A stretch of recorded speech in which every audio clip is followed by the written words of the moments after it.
what I do is I just cut out each video separate, and then I put them side by side so the format looks a little straighter. But yeah, that's why I don't just do it live because I like to add little things in later and shit, you know.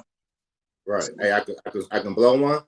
oh yeah, absolutely, All absolutely. I right. prefer it. I Hey, prefer good it. self. Hell yeah, I'm sitting here dabbing and shit.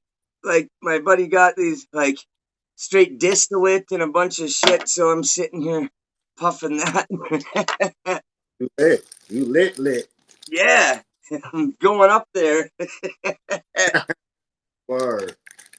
So yeah, I was gonna start out just saying, this is you guys are watching the honor show. I'm Dub, and I'm sitting here with the motherfucking living legend, a pioneer, a true pioneer in the hip hop industry, and one of Detroit's hometown heroes. Like for real, you go to Detroit, there ain't gonna be one motherfucker that ain't heard of this guy. And actually, through the nation, he's done worked with Method Man. He's worked with the Outsiders. He's worked with Eminem. This guy's been around. So, dude, I'm totally humbled by your presence on my show here today. Oh, I appreciate it, bro. Oh, absolutely, man. I appreciate you coming on. I've been wanting to interview you too, because that album, man, Good Dope Sells Itself. Oh, actually, yeah, let's get that up here too. Yeah, I beat you to Oh, it. yes. Twinning. Hell Twins. yeah. This is it, guy. You guys order this. This is one of the best albums you're ever gonna get. The production is just out of this world phenomenal, and that's because you got this guy and DJ Butter. Shout out to DJ Butter on the production and mixing the shit. I mean, it's phenomenal. This is one of the best albums I've ever heard in my life. Which actually, Thank that was one of the questions I wanted to ask you. How did it come about that you and Butter and Pace One all ended up doing this album? you. I've been knowing Pace for about 20 something years. I've Okay, been knowing for about 25 years. And nice. me and Butter been selling mix CDs and doing events for about 20 something years. Wow. And he just called me one day and said, "Man, we gotta do an album. You don't have no albums out. You just been DJing for people. You Yeah, need an album." So he said, "Let's do an album with Pace." So I said, "Bet, let's do it. Y'all family. Let's yeah. do it." It was that easy. Hell yeah. That's dope. That just goes to show when you got some real homies in the industry, it's rare. Like everybody Yeah, says, you can count your real friends on one hand a lot of the time. So that's cool. You got guys like that you've been down with for multiple decades, and they got your back and you got theirs, and you guys work together. And you know what? Whenever you guys work together, it ends up being fucking magic. It is yeah, straight magic. The verses on here, the songs, the beats, man, I'm just enthralled with it. I love it. I'm gonna do actually some more songs off there on my show because I love listening to it. Now I right. thought I seen did you do a mixtape with Method Man before? Yes, Yes, yes. let's talk about that a little bit because I was looking last night and over time, I've looked at stuff and I didn't really I know I've heard it before, but yeah, I just wanted to ask you about that. How'd you get down with the Woo? How'd you get down with Method Man? Um, Interesting story. Yeah. Um, Strike, aka Lickety Split from Eight Okay. Mile. Yeah. Yep. Um, Me and Strike were in a group together. We were in the Mountain Climbers at the Okay. time. I was DJ, and Strike did the 8 Mile movie. So he went to California and ran into Method Man, and Meth was just feeling him, like, "Yo, I'm gonna work with y'all. What you got going on?" Yeah. So Strike told him about us doing mix CDs and putting together an album. And Meth ended up inviting us on tour with him. We did the 421 Day After tour in 2006. We were the opening act for the Midwest leg of the tour. And right before we went on the tour, I actually met Meth downtown Detroit. He had his show. The whole Wu had his show. We were just hanging out in the hotels and stuff. And I Yeah. said, I'm gonna do a mixtape on you. He said, "What you need from me?" I said, "Just give me an intro." So he grabbed my little tape recorder, did what he do, and I just went in the studio and just put it together. And Nice. it was a good situation for me. Oh yeah, that sounds dope. As soon as we're off here, I mean, I'm gonna go listen to that because anything that like I said, anything that you're on, it comes out magic. It comes out good. You are one of the best, and that's why it's the honor show. You know what I mean? I only bring guys on here that I want to honor and that I feel are honoring hip hop or have made a big contribution by either making real rap, but putting down real verses or putting down real production and working with real rappers like the Outsiders and Method Man, and D12 and them guys too, right? Yeah, actually, that's how I got down with the Outsiders and Okay. Bizarre. Bizarre Good actually old Bazaar. coached to get in the mountain climbers. I Bizarre was like my unofficial manager Okay. when I first got in the game. Bizarre was me around, schooling me. I was DJing for him for a hot second, and he just put that together for me. That's You know what I'm cool. saying? To be down with the mountain climbers, and Bizarre was the first person to take me to New Jersey to even meet the rest of the Outsiders. Oh, okay. Yeah, That's so cool. it was Proof. I met Proof first, and Okay. then um, I wasn't when I met Proof. I wasn't pursuing music. I was just chilling. I Okay. went to the hip hop shop just to check it out. Ended up meeting Proof. Um, he kind of told me what I needed to do if I wanted to make records, if I wanted to be in the game.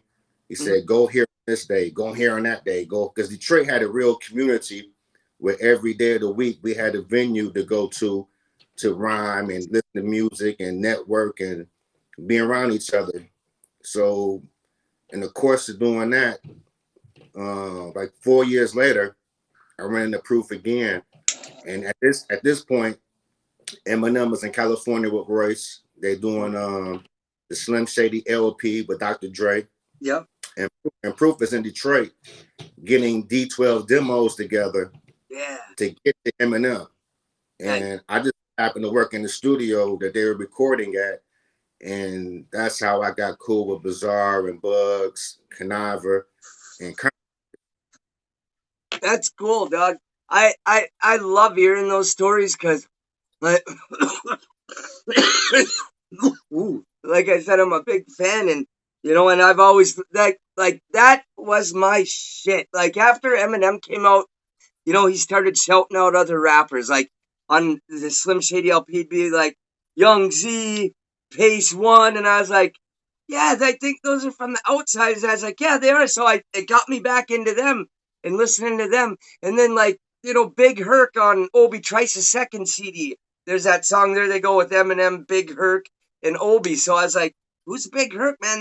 That verse is dope. So I started listening to it, and it brought me to all these other branches. And plus, when D12 came out, I was like, man, motherfuckers rap like this in Detroit. I gotta get this. This is like this CD was tailor made for my brain. now, So this is a fun fact. Obie Trice is from the next neighborhood over from my neighborhood. yeah, I was gonna ask you about that because you're from Schoolcraft, right? Yes, sir. Yeah. Yes. Hey, shout out to Schoolcraft. And Obi was always calling out Schoolcraft and everything. So yeah, I was gonna actually ask you about that if you had ever known Obi growing up, like before he rapped or before you were into music or anything. Yeah, I Obie is it's a street named Greenfield Road. And Yeah. Greenfield Road separates my neighborhood of Schoolcraft from his neighborhood of Schoolcraft. Oh, It's a whole okay. different lifestyle, on Really? these sides of the street. But we share a middle school. It's a school called Cadillac Middle School. That's Okay. on Schoolcraft on Obie's side of Greenfield. So I'm a little bit older than Obie. I'm like about 3 years older than he is. Okay. And some of my little homies on my street was going to the same school he was going to. They were all going to Cadillac. Okay. And I would hear his name because actually my neighborhood and his neighborhood are rivals. You know, it's been like a Oh, beef, 35-year beef. damn. That shit Yeah, runs deep. we really don't get along with their side of Greenfield. And so long story short, I'm working at the skating rink. It's a skating rink on my side of Schoolcraft that I grew up DJing in. And that was my first DJ job. So one of Obie's neighbors worked at the skating rink. And I was working there. So Obie would come skating with his neighbor. And that's how I met Obie. He was probably 15, 16. I'm like maybe 18, 19. Okay. You know what I'm saying? So Nice. this is way before we got in the rap game. This was like Yeah. 92, 91, 92, 93. Okay. So that was like Yeah. 10 or 11. Wow. Yeah. I was born in 82. In 93. So the hip hop shop opened up in 93, but it didn't really catch like it got really, really popular like 94, 95. Yeah. So this is right before I met any Detroit rappers like that. And like I said, Obie was in high school, so he probably didn't know too many Detroit rappers like that. Like the hip hop shop is where the West Side, that's where the side of Detroit we stay on. That's Mhm. how we East Side rappers for the most part. Okay. Cool. Yeah, so I knew Obie right before I met Proof, and right before Obie really started making his name known. Okay. That's cool, man. See, I love hearing these. So this is legendary. And man, thank you. I love that you let me sit and pick your brain and having you tell these stories. Because to me, yeah, this is legendary, man. This is so cool to be able to talk to you. And man, like, Well, I what appreciate it. yeah, absolutely. What the hell else was I gonna ask about that? Oh, could you tell me the story about about you and Big Proof? Something you guys did, or did something? Because I know you knew him, and rest in peace, Big Proof. That was one of my favorite MCs, and I feel like he kind of like everybody loved him, like for certain things in a certain way. Like he was a straight up dude. It seems like. So I was just wondering Yeah, if you had any stories you'd like to tell about Big Proof. first of all, rest in peace to Proof. He actually died on my birthday. Oh man, Yeah, April 11th. So sorry to we hear have that, bro. a crazy bond because of that. But Right? when I met Proof, it was a rare occasion. I went to the hip hop shop like on a Wednesday, Thursday afternoon. Nobody was there except for Proof. He was in the store by himself, Really? and we had a conversation. And I told him I knew how to rap, Yeah. and I didn't even tell him I was DJing. I told him I knew how to rap, and he told me I couldn't. And I'm like, motherfucker, you can't rap. So we ended up rap battle, just me and Proof. And at the end of the battle, he gave me his phone number Yeah. and told me to go here, go there, go here, pay my dues, get my name up. He'll do a song with me one day. Yes. So 7 years later, we're in the studio, Sick Note, shout out to Dogmatic, Yeah. um, and Promatic. Him Yeah. and Proof was part of Him and Proof. Dogmatic. Yeah. Dogmatic had his own studio in his basement, Nice. and that was a hangout for a lot of Detroit artists to go record and just be around the hip hop shit. So Yeah. one day we all in the studio, and Proof was like, "There's too many rappers down here for us not to be recording. We're gonna do a song." So he put pieces of paper in a paper bag with numbers on it, and he shook the bag up and gave everybody a number. And your Mm. number determines where you're going to be on the song. So when he came to me with the bag, people looking like Dave gonna do the scratches, right? He said, "No, Dave gonna rhyme on it." So Yeah. that's how that verse on the Signal song, the Dirt Diggla, Yes. School Voice for Life. I shoot you with a Glock, stab you with a rusty knife, attack you with Yes. a sword, pinch smack your face till my fingernails fall off. That's where that comes from. Proof put me. That's my first record like official joint because Proof remembered that we had battled 7 years prior. Yes. So yeah, that's my Proof highlight. He co-signed me as an artist, and whenever I was around him, he was like, "Say around, Dave." Like he liked to hear me rap. Yeah. So yeah, that's so I do the Dirt Diggler shit as a homage to him. I gotta keep it going. You know what I'm saying? Yeah. Hey, that's such a cool story. Thank you for that, man. Thank you. No That doubt. brings in my next question. I wanted to ask you this, but I wanted to wait until we were at the interview. How did you get the name Dirty Davey Diggla?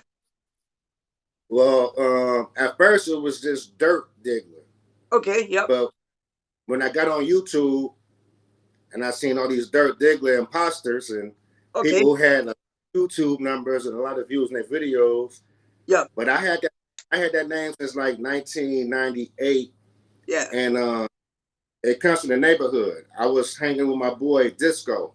His Okay. name Bro Disco, and we was hanging with some females, and I said something to the girl I was with. I said something in her ear. I can't remember what I said to her. She started laughing real loud. She said, "Oh, you just like Dirt Diggler." And we just laughed like that shit was like I never seen the movie Boogie Nights at this point. I Me didn't know either. what Dirt Diggler was. Yep. So it was just fun. So a couple of days later, I see Disco. And he said, "What's up, Diggler?" And I said, "You funny, you know what I'm saying?" So I go to his. He lived around the corner from me. Yep. So I went to his house, and his grandma was in the kitchen. And I walk in the house. He said, "Hey, Diggler." Because his whole family to this day calls me Diggler, Dirtbag, Dirty Davey, some type of form of Digglerism. So when we did the album, I said I can't be Dirt Diggler because there's too many people on YouTube using the name. Right. So I said, let me throw Davey in there so they know it's me, and I Yeah. still keep it. I changed the Dirt to Dirty because the Dirty Dozen, which is D12's original name, and Yes. because you know what I'm saying, co-sign my rhyme, so I said, okay, I'm gonna be Dirty for Dirty Dozen, Nice. so Dirty Diggler. I just put it together like that. Hell yeah. See, we come from the era where people's names fucking meant something. Like you, Yeah, like a few different things put it together. Like even like like I'm not a rapper, but even my Instagram, like Young Wallace, I got that from because on Braveheart they're like, oh, Young Wallace, calling him Young Wallace when he's trying to date his daughter, and that's actually one of my ancestors. Like I'm related to that clan, so like I'm like, wow. yeah, Young Wallace. So like I didn't just pick my name and say Young. It was I put a couple of little shits together, but it ain't You like have a long line of fighters. yeah, right. Yeah, my That's, ancestors certainly were not conformists at all. They weren't having hey, it. hey, I'm gonna have you as my security. You feel me? Right. Yeah, give you an axe and a shield, and you're gonna be a security. It's a I'm Man. down. That big ass sword that's like 6 feet long. Right. I see. I'm Have you ever slashing. seen the replica of that thing? It's gigantic. It I don't know reminds me of how. I'm sorry, brother. What's that? the Excalibur. Yeah, yeah. It's gigantic. I don't know how any man can wield a sword like that, but he did, and he was good with it. So that's Like it's like crazy. this blunt. It's like this blunt Yeah, come through. that is a big ass one. Forward.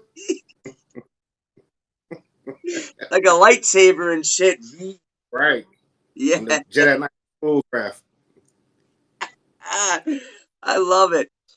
Tell me what because over here, there, especially because I'm in a little bit of smaller town right now. But even in Duluth or Minneapolis or St. Paul, there's not a real live fucking rap scene. Like, yeah, there's the Rhyme Sayers group down in the cities, and I ain't trying to diss you guys down there, but it just ain't my style. To me, they all sound the same, except Brother Ali. I like Brother Ali. He's the shit. But besides him, like, I'm not really into that stuff. I'm not into Prof. I'm not into uh atmosphere. It ain't my Rest, style. And idea. what's that? Rest in peace. Rest in peace. The idea. Yeah, yep. Rest in peace, idea. I did like his shit. He had some good shit, but He it's was cold at battling too. really Yeah, we used to watch. I seen him battle before. I think it was the Blaze battle. Blaze nice. magazine. I think he won. I think he won the Blaze battle, if I'm not mistaken. Oh yeah, that's cool. That's awesome. So it makes me wish there was stuff like the hip hop shop, like how you guys had. So I wonder, what was it like back in the day? What like the atmosphere walking into the hip hop shop? Like I'm going in here tonight. We're gonna get down. What?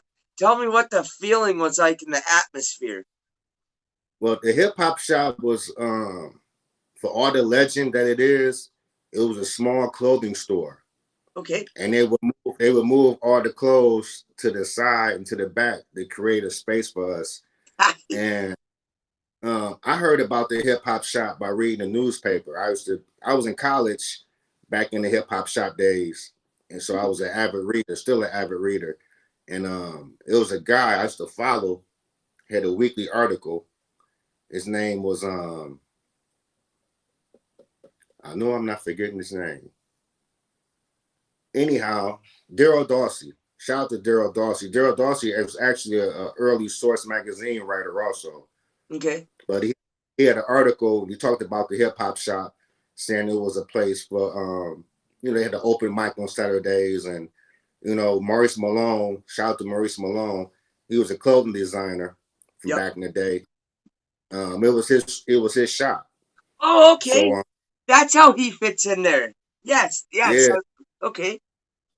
So before the hip hop shop, there was a place called the Rhythm Kitchen, Mm-hmm. and Maurice had went to New York to start his clothing line, and he came back to Detroit. But when he came back, he brought the New York underground hip hop element back with him and Nice. create the Rhythm Kitchen. So Nice. the Rhythm Kitchen is where the first generation of Detroit rappers were able to mingle with the up and coming artists who didn't have records out yet, but were in the demo stages and pressing up their first cassette single and things of that nature. So the Rhythm Kitchen was like 91, 92, and then Maurice Malone stopped doing that. It was actually inside of a Chinese restaurant called Stanley's. If you've seen the movie 8 Mile, the 10 Cheeky is a replica of Stanley. Is supposed to be like the Rhythm Kitchen. Okay. So Hip Hop Shop was a continuation of the Rhythm Kitchen, but the only difference is it was a store. So that means he could have us in there whenever he wanted to. He didn't have to Yeah. deal with the owners of the restaurant.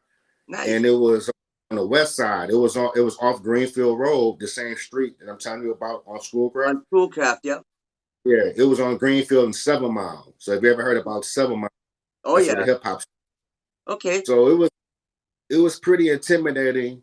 The first time I heard people rapping there because it wasn't a whole lot of Detroit underground rappers who was really pressing the limits on lyrics. You know Okay. what I'm saying? Yeah. Well, and it had a times it changed. Being the early '90s, so there's all types of new styles and new flows and new sounds being Yeah. introduced, and we were on the cutting edge of that. We were just young. It wasn't a whole lot of studios. It wasn't really a whole lot of record labels. The Right. resources were thin. Right. Even the rappers that came before us, they dealt with companies outside of Detroit. Like you had Jack Frost on Ichiban, you had Austin Dre on Priority, you had Yeah. Boss on Death. We had a couple record labels here, but we were creating our own scene. So the hip hop, you had D12 being introduced to each other. Yeah. That's where Bizarre met Eminem, and Right. all this came about. You had Elzai, you had Slum Village, you had Jay Dilla beat tapes playing in the background. Yes. And the first time I rapped in there, Elzai was hosting and Proof was out of town. Uh, I didn't know nobody but Proof. oh You know what I'm shit. saying? That So makes he it wasn't. harder.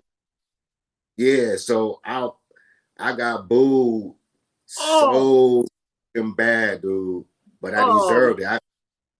I kicked some ass cheek raps, and it was just like they kicked me in the ass. You know what I'm saying with the booze. They chewed you up, huh? Yeah, I was because it wasn't Man, too that many people. hurts, bro. Yeah, it was an ego blow, but it was a lesson because I came in there thinking, okay, I'm the best rapper I know. I'm the best rapper on Schoolcraft. You know what I'm saying? This is a piece of cake. Yeah. Man, them boys was spitting fire, and I was spitting this. It was, they was spitting like this, my shit like this. Oh, Even damn. catching no fire present, just bold. Real talk. So I had to go home and reevaluate my shit. You know what I'm saying, and really get it together. So the next week, it's funny because the next week everybody was there, Mhm. and I was able to get the mic again and redeem myself. Yes. You know, Yes. but I wasn't a rapper. I was not pursuing rap. See, that's the problem. These dudes was pursuing rap. Yeah. I was a spectator. I was just coming in as a casual. Let me say my rhymes right quick and let them know I got something. Yeah. These motherfuckers spitting albums. So it's serious Detroit artist was, and if I wanted to be a part of this, I had to really bring my A game at all times. It wasn't no time to be bullshitting. So I appreciate that moment because it let me be in front of you right now, 20 something years later. You feel me? Dude, that's so fucking cool how you said all that. And dude, that's what makes you a G. That's what makes you one of the best in the business because you didn't just fucking quit because you got booed. Like you said, you took it as a lesson and you reevaluated yourself. You went back you had the fucking cojones to go back the next week and do it again. And you, And that's and you came out on top. Man, that, that, like, honestly, I don't that, know if I could go back in if I got booed. I don't know if I could do it. That's such an ego crash. So, man, I give you, hey, you know what you can call me? You can uh, call me D. what is it? You can call me D Rabbit. D-Rat. I was I was 8 Mile before 8 Mile. You got booed at the hip hop shop, came back and killed it. Yes, D-Rabbit. So when I saw 8 Mile for the first time, I said this is so much part of my story in more than one way. Right, dog. That's so cool. Do you realize Maurice Malone, Proof, and the rest of you guys that started that like you said, in a little clothing store in Detroit, made one of the most famous fucking spots ever in hip hop culture. At Ever. the time I knew it was special, but when you living in the moment, you really don't look at it that way. But Right. I'm a hoarder. So and Yeah. I'm a DJ. So I kept a lot of my mixtapes, I kept a lot of the flyers, the I'd stuff love I to was do getting. that. I have a little shoebox with my hip hop shop, you know what I'm saying, memorabilia in it. You still do? But You yeah, still I do? still yeah, I Doug, got this is a tape right here. I think it's right here. I got this from the hip hop shop. man, Woo! I would love to hear that sometime. I would love to fucking hear some of that stuff. Yes. You can see that. Man, that is This is dope. a WEGO mixtape Yup. hosted by Proof, put together by DJ Yeah. Head, and this is a hip hop shop gem from 1996. Wow. Man, that's dope. Yeah, That's treasure, man. That Proof and is Head treasure. WEGO. The hip hop shop was where I was getting DJ Butter mixtapes. Like I was Yes. buying Butter mixtapes for years, way before I met him. Yep. Me too. For years, I remember listening to DJ almost every song because I'd have like CDs that I would just put a bunch of songs on because I didn't know where I could even buy this shit. My homie would come by and like this is like late 90s and shit where internet's just starting and I don't even know where he got it from, but I was like, man, where so he'd give me these mixtapes and almost every song on there that I like in the beginning, remember DJ Butter, y'all. And I knew whenever I heard that DJ Butter, y'all, that it was gonna be a fucking banger. I was like, turn it up, turn it up. This shit's gonna bang. That's how I was. Yes. Yes. Oh yeah. Do you was there a certain time that like the first time you seen the guys for well, because one part of the guys from D12 and the brigade or something, they had the Yeah, brigade, a couple of them. that was con artist and conniver. Yep, that's right. That's right. And the Mr. Porter. Yep, that's right. The non. Um, do you remember a certain time where the first time you seen them guys battle, or the first time you seen M battle, like before you knew him, like or was like were you ever at the hip hop shop and you're like, man, who's that guy? And it ended up being M battling. No, the first person that really caught my eye was Star. Yes, shout out to Bizarre. He's one of my Yeah. favorite rappers, and honestly, because I get all. So I had Attack of the Weirdos. I had his what's it called? Handicap Circus, and then Blue Cheese and Coney Island. Had his mixtapes, Liquor, Weed, and Food Stamps, Mixed Blunts, fucking like 1, 2, and 3, like all kinds of shit. I'm always checking out bizarre shit, and he seems like, from what I hear from everybody and what people say on songs and what Proof said on that song, he said bizarre on the real, you're the realest motherfucker I know. Like he seems like a real Yeah. cool cat. I'm telling you, he was the person who took me to New Jersey. When That's when I cool. got cool with Bizarre, um, see, he was dating his remember Cindy Syringe? You familiar with Yeah. that? Yup. Okay, Cindy Syringe. Yeah. Cindy Syringe, her family is from Schoolcraft. Her Okay. family is from my part of the neighborhood, and my brother used to hang out at her family's house, Uh, and Bizarre used to be over there. So okay. Bizarre was with my brother for about 2 or 3 months before he realized I was my brother. Okay. My brother didn't tell him, my brother King Dave, he do the rap shit too. He didn't tell him none of that shit. Okay. So when we found that out, Bizarre just started calling my house every morning, like 9:30, 10 o'clock. Yo, what you doing? Yo, I'm chilling. You ain't doing nothing for King David. You gotta get your rap shit on. And he'll hang up the phone on me. You know, let, let me know that if I wanted to be in the music business, it was a business that starts early in the morning. You gotta work this shit every day, all day. But when I saw him at the hip hop shop, his delivery, the way he delivered his raps, Mhm. his persona on the mic, not Yeah. even what he was saying some crazy shit, but the way he would say it, Yes. Yes. really really performing his shit. And Yeah. he was young. He was He young. is a Bizarre. performer. He's a rock star in that way. He likes to put on a show, and he puts on a great show. And this is just in the middle of the clothing store. And at the time, he's like 18, 19. Bizarre like the young he was like the youngest in D12. You know what I'm saying? I'm like 2 years older than Bizarre. Okay.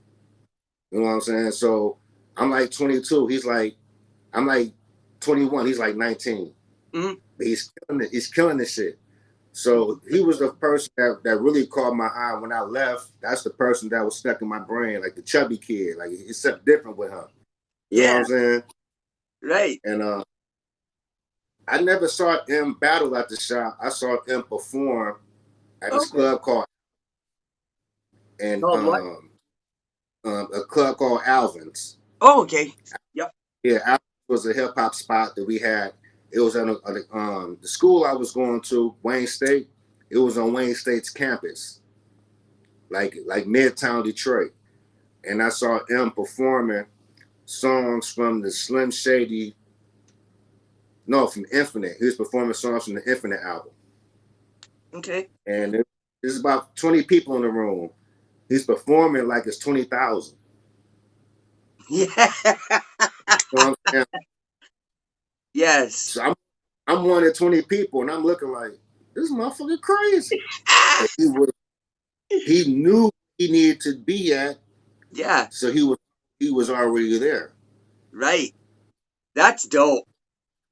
That's dope. Talk about manifest. Like, I don't believe in just manifesting your own destiny necessarily, but I mean, there is power in your words, and there is power in what you do. And when you're like, I'm doing this, I don't care if there's two people in here. I'm gonna act like there's 20,000.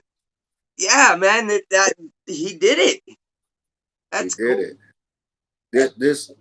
My whole experience in Detroit hip hop has been just being very proactive. Yes. Back in the day, if it was 5 hip hop nights, I made sure I was at least 3 of them.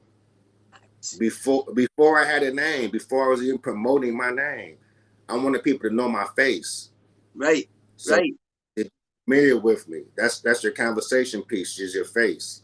Your Yeah. face in the that's the first step. Yes. You know what I'm saying? So and then back then we were a performance community. Mhm. By so many venues, we were always on stage.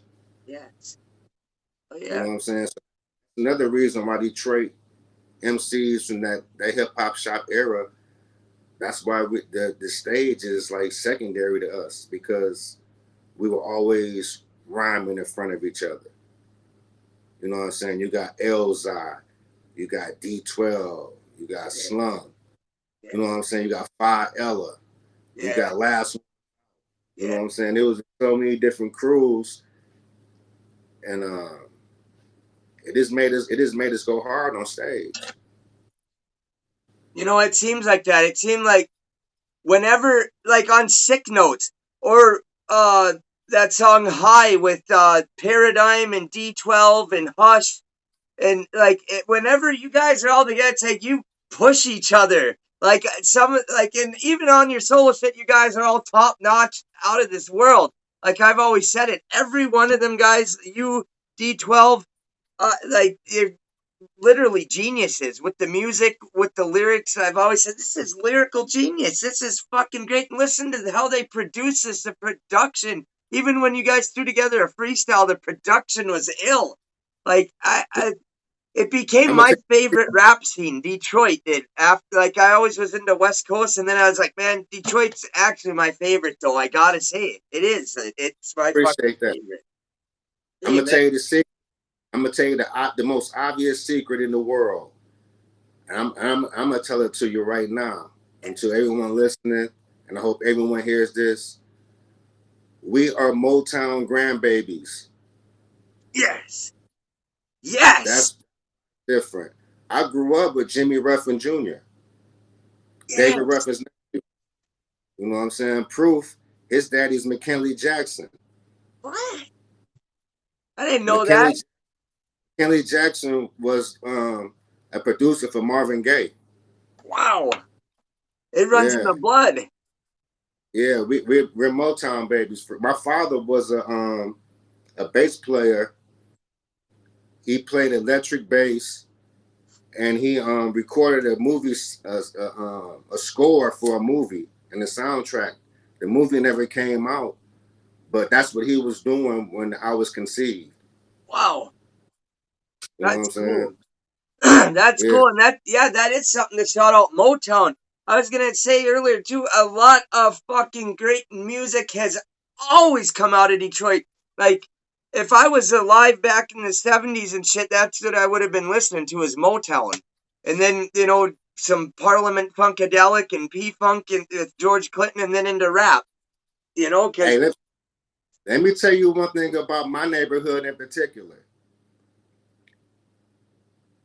2 doors down from me in 95, 96, and 97, Duke from the Four Tops, his daughter lived 2 doors down from me.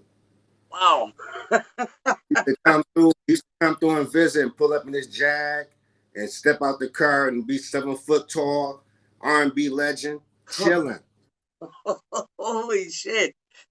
Right behind me was the Dramatics, Ron Banks, his brother, Mr. Mike Banks, lived right behind me. Okay. Down the street, in the next block, was a member of the Clark Sisters. The Clark Sisters was a legendary gospel group, and one of the singers lived down the street. Man. This skating rink that I met Obie at, the night I met him, they used to have gospel skating. And the church that sponsored it was the Winans family. Mario Winans is a part of that family. Mario Winans is the R&B Oh singer yeah. and producer boy. Wow. And the BB and CC Winans, they're like Oh legendary. yes. Yeah. So all this is in my neighborhood. Wow. This is, dude. This is amazing. Like, I know about Motown and shit, but I didn't know. Like, this is awesome. Like, and like you're saying, you you guys are gonna change the game again. You're already changed again, and you already changed it the first time and made it this huge worldwide thing. Everybody knows about the hip hop shop. I don't even these young That's crazy. cats that millennials and shit that don't even know about real rap and listen to mumble shit. They even have heard of the hip hop shop. It's undeniable. It's I get credit to the 8 Mile movie for helping spread some of the culture, for shedding light on certain phrases and certain places that yeah, people out in Detroit might not have known about. So right, then when they hear places, now you can Google stuff and put the pieces together to get the complete history. You know what I'm yeah, saying? It's a lot of history going on in Detroit right now. It's a lot of people are starting to tell their truths and tell the correct history, because a lot of people tried to rewrite the history. You know what I'm yeah, saying? Even in Detroit, people are trying to rewrite certain histories. But interviews like this, right. giving us a platform, I speak for the community. We appreciate this for real.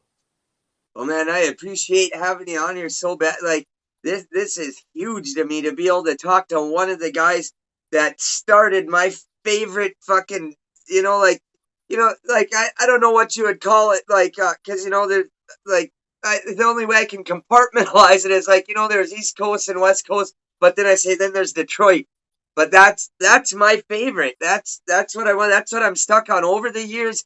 When I go look for underground music, I'm always looking through that Detroit shit and trying to find shit. So, yeah, man, sometime if you ever want to show me some of the tapes you got in that box, I'd love to hear any of that.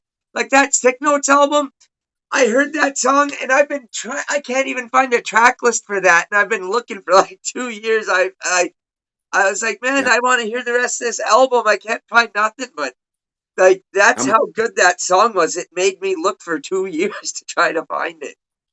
look, the power of the underground. Yeah, yeah, that sick note shit. Yep, I'm yep. a I'm gonna holler at Dogmatic, and I'm gonna get that to you. Dude, You that's know what? so cool. I cannot forget this. You heard of Bodie James, right? Yeah, yeah, yeah. Okay, you heard of Concretures. He's always saying Yep, Concretures 227. yep, 227 is our zip code. yep. Okay. Concretures started pretty much in front of my house. What? Yeah, Bodie James moved to Schoolcraft when he was like 14 or 15, and What? he hung on my street. So I knew him way before he was rapping. This is when Mountain Climbers was doing that thing like 98, 99, 2000, 2001. Yeah. That's when the Mountain really shaking out here. Uh, He had just really started rapping. They were wow. doing those. I have a clip on my YouTube page. I talk about Bodie James, and I play the very first song that I put on a mixtape back in the day, a Schoolcraft mixtape. Nice. Yeah, so if you go on my YouTube page, YouTube DJ King David 313 Detroit Skills, I got the story how I met Bizarre, Bodie James, Eminem, Proof. I got all those little stories on my YouTube page as well. Oh yeah, and I'm gonna put down in the description, guys. I'm gonna put his link to his YouTube page, so you ain't even gotta look for it. You can just go right, hit on description and click right on his link. You can go right to his page because I subscribed, and everybody go subscribe. I mean, how are you not gonna subscribe to this motherfucking Legends page after you see this? You gotta, because like, man, this is some of the best stuff I've ever heard. Some of the best historical stuff about the favorite rap that I listened to. Like I was telling my mom yesterday, I was like, Mom, one of the guy who made this CD, I'm gonna interview him tomorrow. Like, calling my mom and shit. Like, I'm excited about this, showing her What's up, and Mom? stuff. Till I said hello. Let me put this away. I don't want to smoke in front of moms. You know what I'm saying? I'm sorry, moms. No, it's all good because it's just CBD, bud. This ain't. It's that school crap shit. Yeah, I love it. It's that good dope sells itself shit. You feel Right. me? Yeah, to tell the truth, this is some THCA, which is all it is what Delta 9 THC is before it turns into Delta 9. So you can order this in a state that's illegal. It's totally legal everywhere, but it's straight up chronic. And it ain't no Delta 8 or nothing. It's this is the precursor of the Delta 9. So yeah, it's Is it expensive? no, it was my buddy got like so much that he got like fucking like an ounce of it for what was it, like less than $100 or something. It was a Christmas special, but no, it's super cheap. He's been ordering all kinds of shit. I couldn't believe it. I'll let you know. I'll ask him and I'll let you know later on what exactly it was. But yeah, it was not expensive. I was like, what? I gotta start doing this. This is crazy. So Right. it was dope. It's all Um, about knowing how to maneuver out here. You gotta dodge the pothole, make and have a smooth ride. You feel me? Yeah, exactly. Any little thing a guy can use to have a smoother ride and kind of get ahead a little bit, because man, this day and age, it's fucked out there. I mean, even it's Yeah, crazy. it's crazy. That's why it's good to have something that you love to do to occupy your time, to keep you Yes, away from bullshit. And that's what hip hop did for a lot of us. yes, You know, I'm able to meet cool people and be chilling. You know what I'm saying? I ain't got to be in the shit doing no dumb shit or even putting yourself in the way of other people doing dumb shit. right. I wanted to ask you what is your favorite thing about hip hop, or like besides like what has hip hop done for you the most? Like, what's your favorite thing about it? Um, I was able to meet and be cool with some of my favorite artists Mhm. that I grew up listening to. Nice. You know, I started early. I was one of those kids. I always hung with older kids when I was mad young. So Me like too. I got an aunt that's 3 years older and an uncle 6 years older, and Okay. we grew up 5 blocks away from each other. So I was always at my grandma's house checking out what they was doing, and they was up on shit, all the fly shit. So I started buying tapes. When people was buying toys, I was buying rap tapes. Yes. You know what I'm Yes. saying?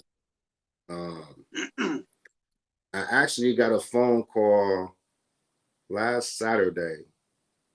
My man Cool Keith called me. That's my dude.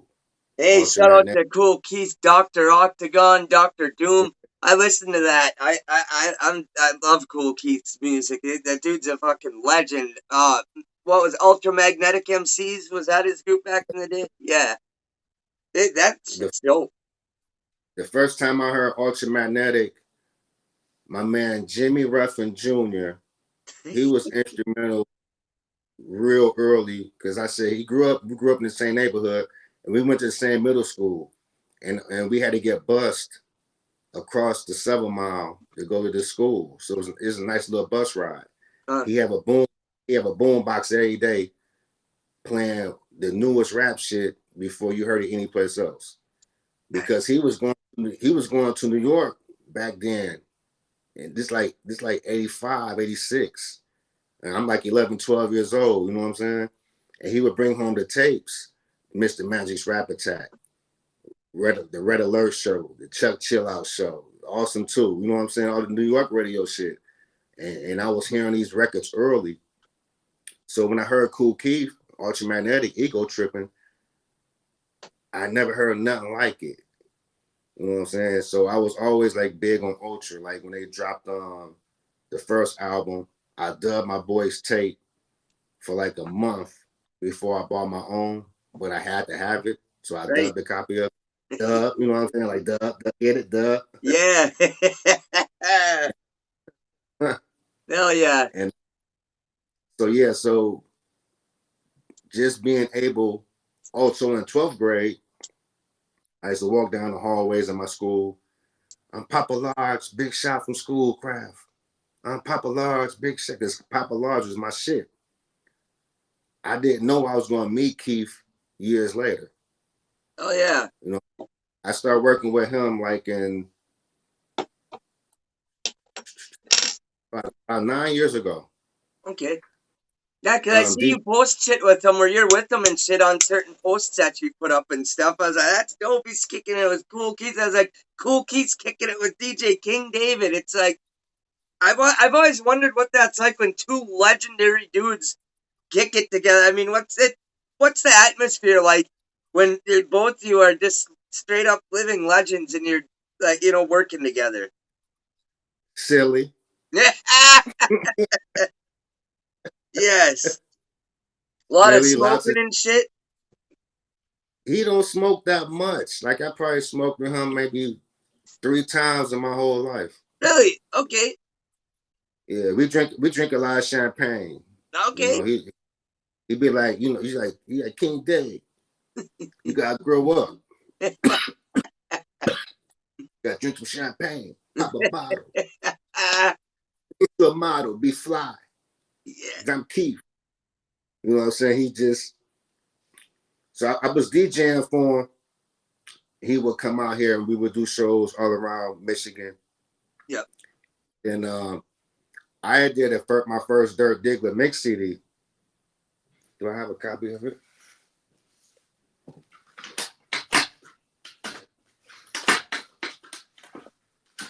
Now, this is the second one.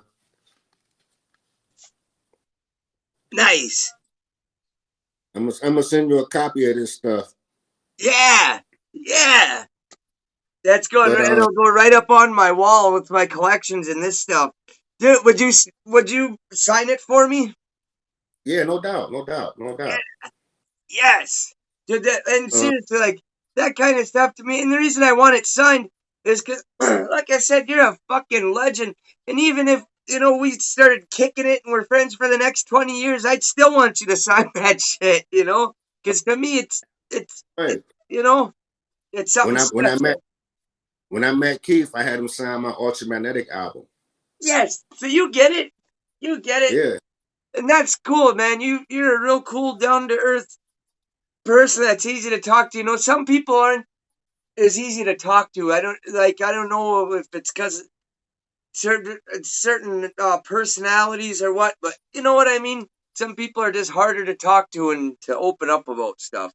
But hey, I'm just here to answer information and get information. It's all energy.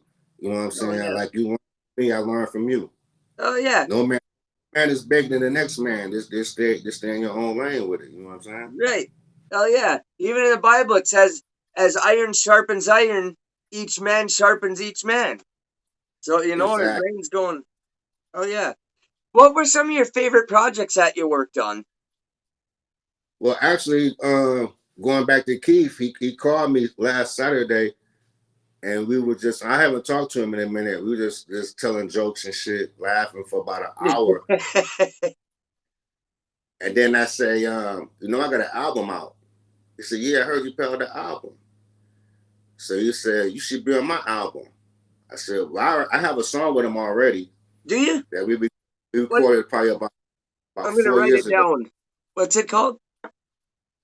Oh, it's not out yet. Oh, okay. I'm sitting there with the pen like, ooh, what is it? It's still sitting in the vaults, waiting to unleash havoc on the whack MCs of the world. Yes, yes. But They need it. yeah, he sent me a track. What's today? Today is Sunday. He sent me a track on Thursday night, and I wrote some shit to it. I'm recording it tomorrow. Nice. That song is called Fire Genetics. Yes. Yes. I'm gonna write it down so I know anyway I can look for it.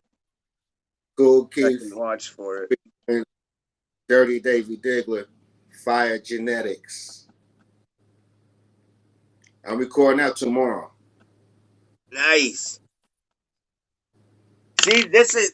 See, for people watching this is to the second current news for hip hop, and we've been going over straight up hip hop history. I love it. Yes. I love all of it. Because we need more good rap. The hip hop needs real rap again, which brings me to this. How do you feel about the atmosphere of mainstream rap today? Like, I do feel like it needs to change. Like, not to diss anybody outright, but like, you know what I mean? Um, I think it's first of all, I think it's sad that a lot of young people are losing their lives. Yes. I mean, due to the music that they're putting out. That energy right there definitely needs to change. Yeah, there is. You know, There's way too many rap. Like, it's crazy. Like, I remember back in the day, one or two would get killed, and that was too much. Now, every week you're hearing about it. man, I remember the first hip hop murder when Scott Rock got killed. I was like Yeah, 13 years old. You know what I'm saying? And that was a very rare instance that rappers were getting gunned down. right, And the energy that we're living with right now, I feel bad for those kids, man.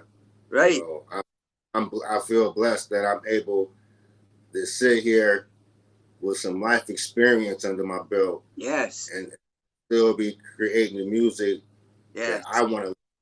yes, Fundamental hip hop. You know what I'm saying?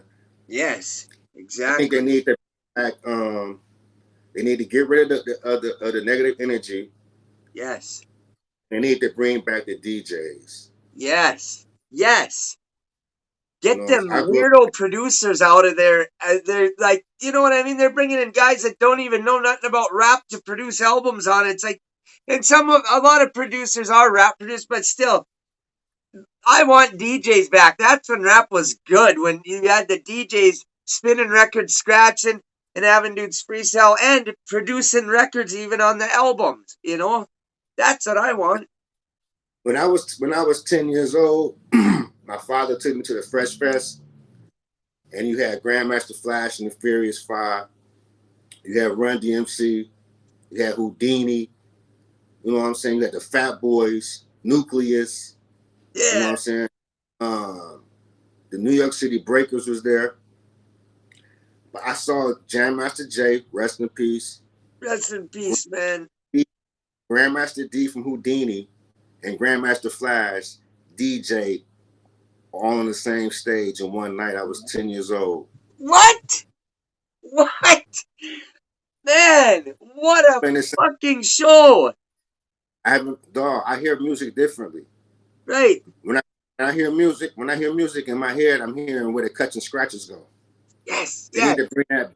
That's why this album right here, if you want to hear some DJing, some cutting, some scratching, you get this right here. Yep. Good though.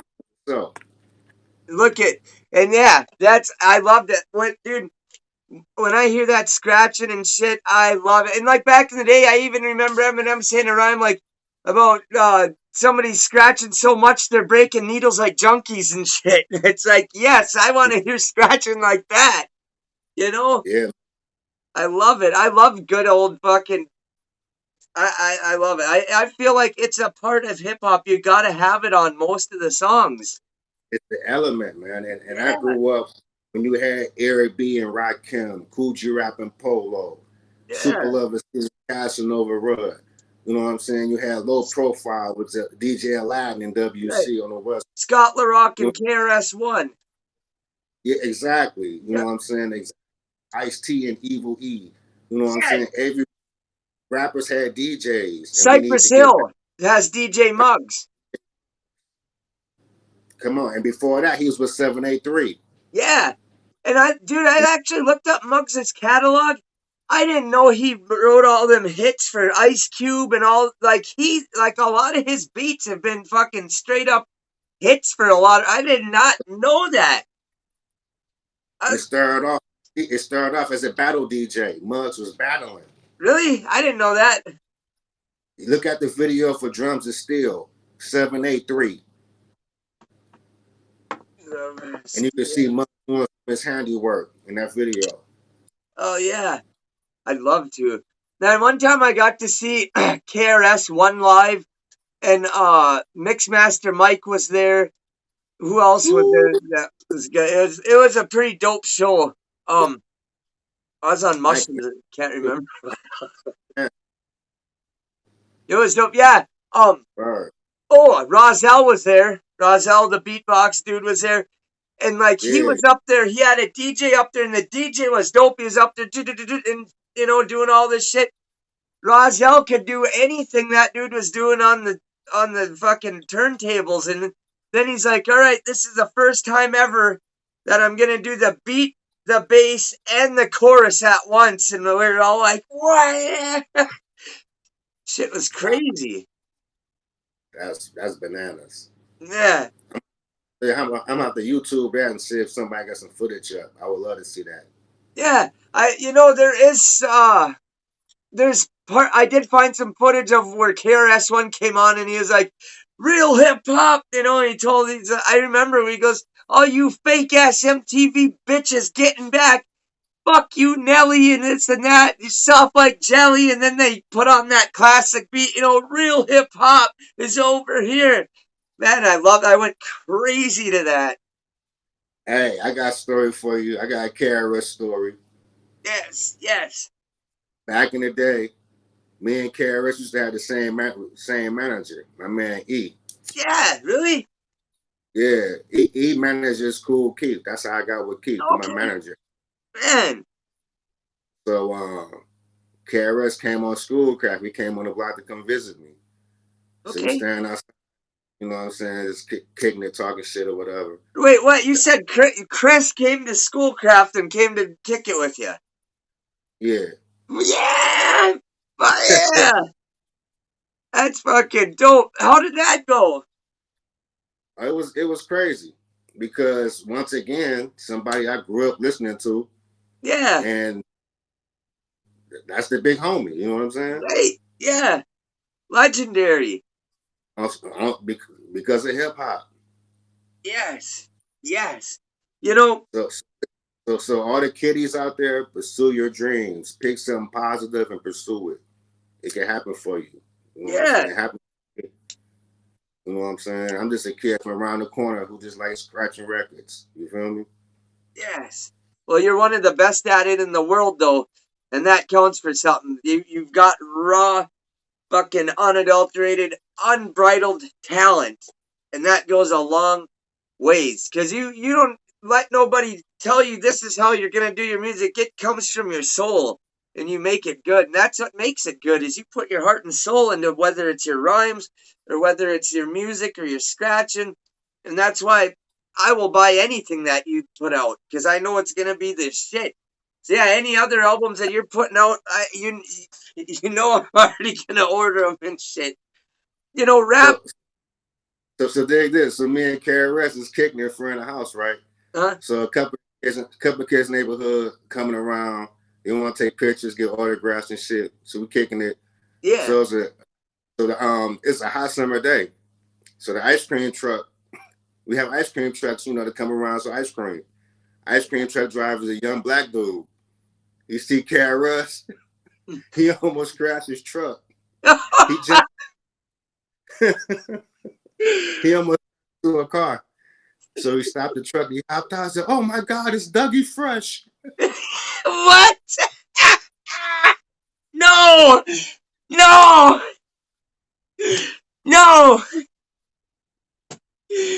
no, no, he didn't. The whole block was like, "No, you dodo." This little girl said, "Yeah, which one, you big dummy?"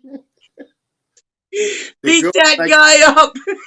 the little girl was like 12 years old. She knew who he was. Kick dude's ass. Get him out of there. Oh man, that's a foul right there, man. What do you remember the reaction on KRS's face? He was so excited. He didn't know what to do. He just lost it. He just got caught in a hip hop moment. He just knew it was somebody from New York from '88. Yeah. Somebody from self destruction. He didn't know who the fuck it was. Was it a white guy driving the ice cream van? No, it was a young black dude. He still didn't know it. What the fuck? Man, He's probably about my age or older. Dougie Fresh.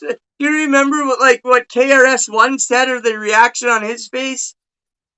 We just started laughing, man. It was a hilarious moment. Yeah, that's cool because KRS-One seems like he'd be cool. Like you wouldn't be like, oh, like all, high nosed about it. Like he'd laugh about it or something. That's cool. Cracking up. He went back and his wife was sitting. They had a Winnebago, like a big camper. Oh yeah. And it was just him and his wife. So she was on the camper. So he ran across the street and hopped up on the camper and told his wife, and I could hear her laughing. Like me being outside the camper, I could hear how loud she was laughing. It was hilarious. That's awesome. Hello, Miss Simone. That's cool. I love that.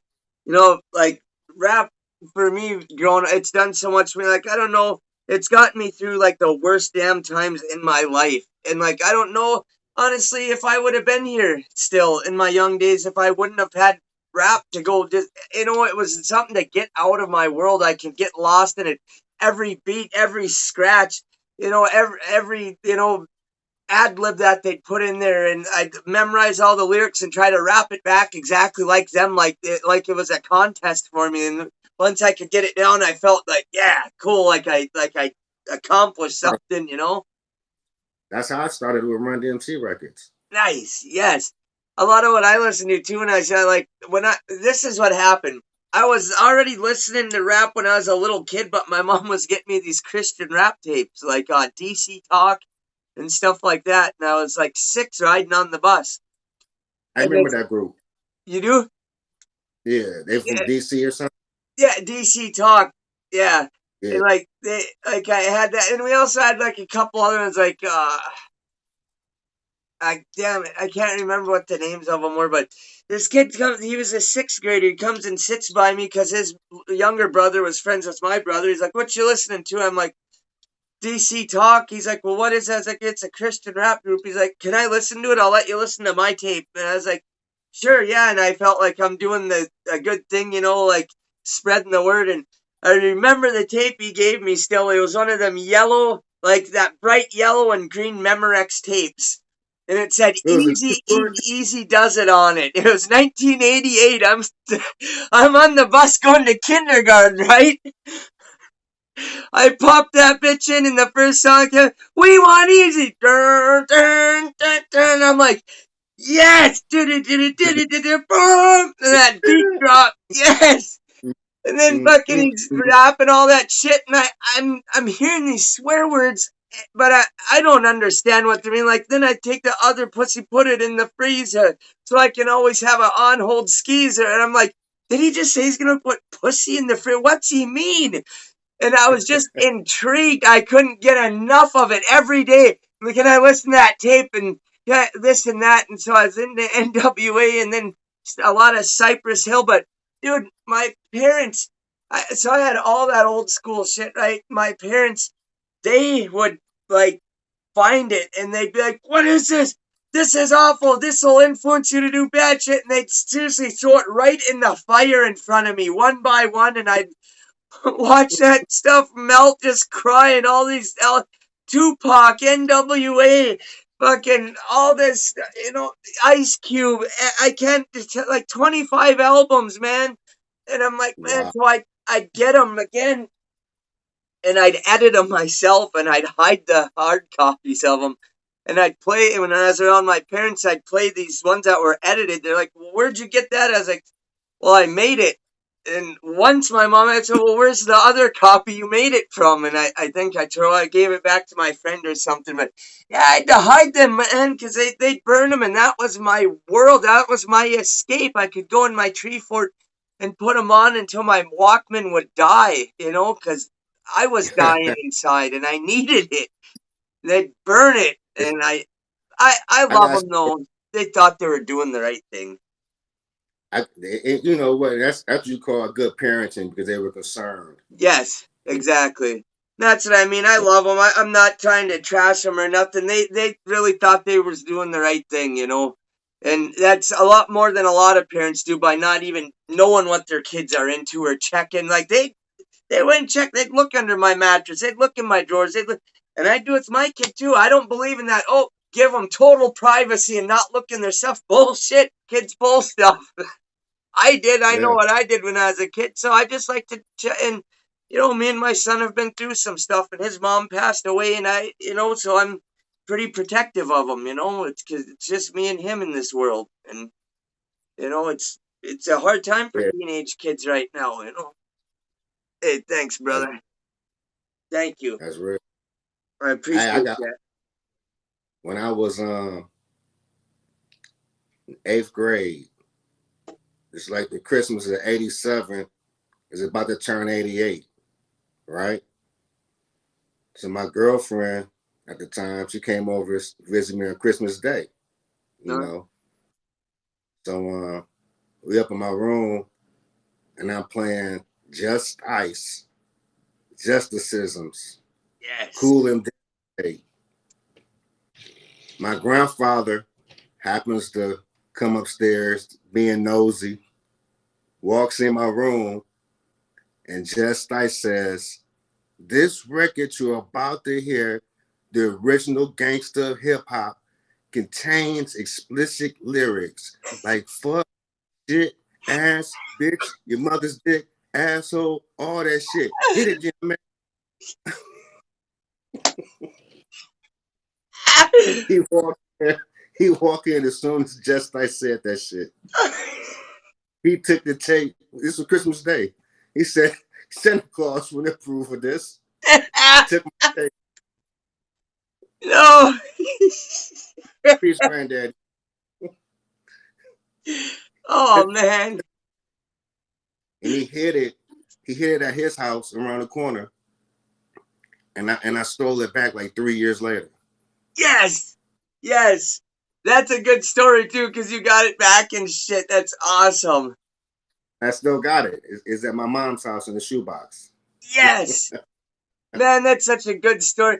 I had certain things, and because I used to write poetry, and when I was in jail and then in prison for a couple years, I wrote hundreds and hundreds of pages of stuff just about my life, about my kid, prayers to God, even letters just telling women who I used to be to fuck off that, fucked me over and shit. And it all got lost though from moving different times because my baby mom also went to prison after I went to prison, and so I don't have a lot of that shit that I had saved for years because of that. Because she had to move around when I was locked up, and that's my fault for getting effing locked up. But Hey, damn, but you out here doing something positive, so that's all that matters. Just keep it right, positive. right, Let your love for hip hop keep you focused on doing doing the right thing so you can participate. right. Thank you.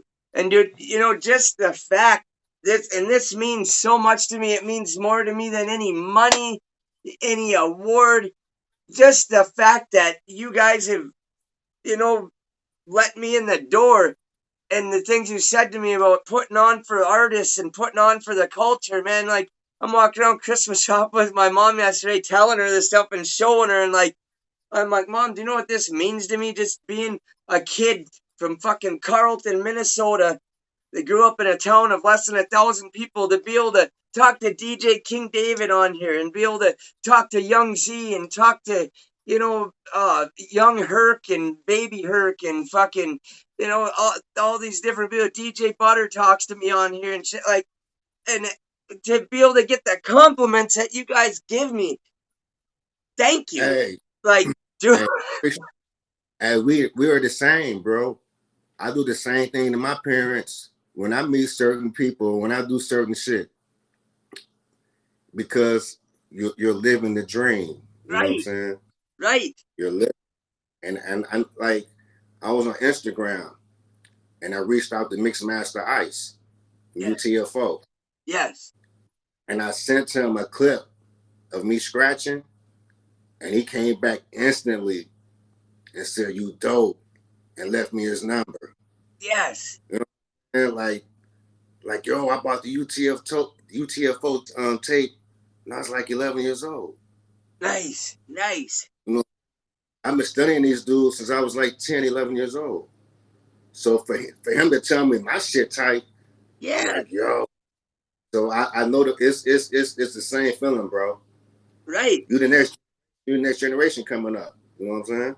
Yes, yes. Thank Journal, you. And I feel like because it's kind of a weird era where channels that talk about rap or that do reactions or reviews, like, it helps boost and push the stuff out there. But that's what I want to do. I want to talk because I love talking to you guys. Dude, to be able to get it, have you on an interview, and you've always showed me kindness and talked to me when I've asked you shit and just been super cool about shit like that's. Again, my mind's blown. I'm speechless. Like, there isn't many times where I don't have words to articulate into what I want to say, but this is one of them. It's like I, this is my dream. we just keeping the circle going, bro. As you Oh, know what I'm saying, you your lane with the journalism, doing the YouTubes, you know what I'm saying, getting on right. that internet. Back in the day, we had the magazines. So you just Yes. doing the magazine on a visual level. You're a journalist. Yes. So you know what I'm saying? Thank you. Artists need journalists need artists. I Yes. used to interview people. I had a DVD series from 2006 to like 2017. I did a DVD series. I interviewed probably like 200 people. Nice. Nice. So Is that you out know what I'm saying? somewhere where I can see it? Well, some of it was on my YouTube page. I'm Okay. slowly putting clips on my YouTube page Okay. of me doing interviews. Nice. But I come from all that, man. From DJing for different artists, from being in the group and being exclusively in the group, to doing mix CDs, to doing radio, um, to doing little shows with different artists. A lot of shows with Cool Keith. A lot of Nice. shows with Cool. It's me and him. And but I did a journalism thing, definitely. Hell yeah. And before I got in the game, when I was in college, I was a retail rep for all the major labels. I would go to different record stores like Sam Goody's. Um, what else?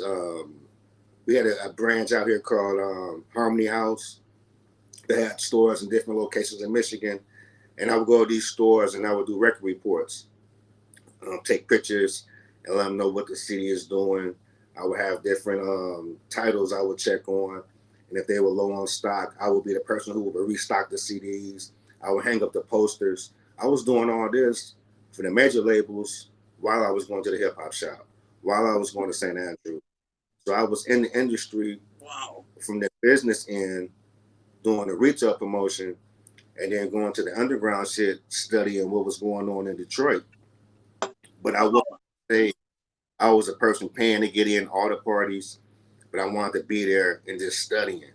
Yes. You know, Yes, dude, my hat's so off to you for shit like that. That's dedication. That's work. That's why you're a legend and an all-star, because you were doing all that because you loved it and you wanted to be there and be a part of it. That's why I yeah, would so bad there was a good culture here, because I would live in it if I could. You know, it's It like, was a what's that? St. It was addictive. Like St. Andrews on a Friday night. Yes, yes. First, first of all, everyone doesn't have a record deal yet. Everyone's still trying to make a name for themselves. Yep. So everybody's in the representing stage. So everybody is there. So you have all this creative energy in the room. You walk in St. Andrews, the main ballroom. As soon as you walk in the door and pay your ticket, get patted down, you walk straight. It's a big ballroom. And there's a track, like a balcony up above. You could smoke in there. Yes. Joints, blunts, beaties, Lucy's, Yeah. Black and Mine. It was just, Yeah. it was loose. Yeah. It's a big circle, and in the middle of the circle, you got b-boying. Yes. If you go on YouTube and check out Hardcore 313, Uh, some of those dancers used to be at St. Andrews back in the day. nice. And then you got underground hip hop being played. You got Jay Dilla bringing stuff straight from the studio to play at St. Andrews. Oh yeah. And, and everybody's there. Fuck yeah. Like I wanted to ask you about that because that was the other place in Detroit that was a spot, was St. Andrews. Because I have a mixtape from Bizarre that I used to listen to and still do Friday night at St. Andrews. And it's what Yep. he starts out, that whole fucking mixtape is wild as hell. Ah, talking about jump off stage, fucking beating people up and shit. And like what's that? Yeah, wild like us.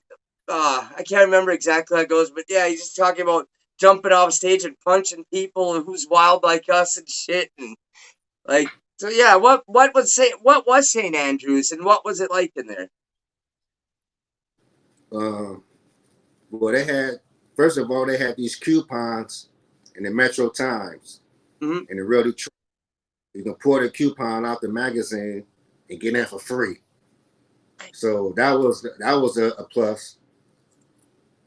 So you get the magazines and you get all the coupons, and then you go down there and you try to sell them.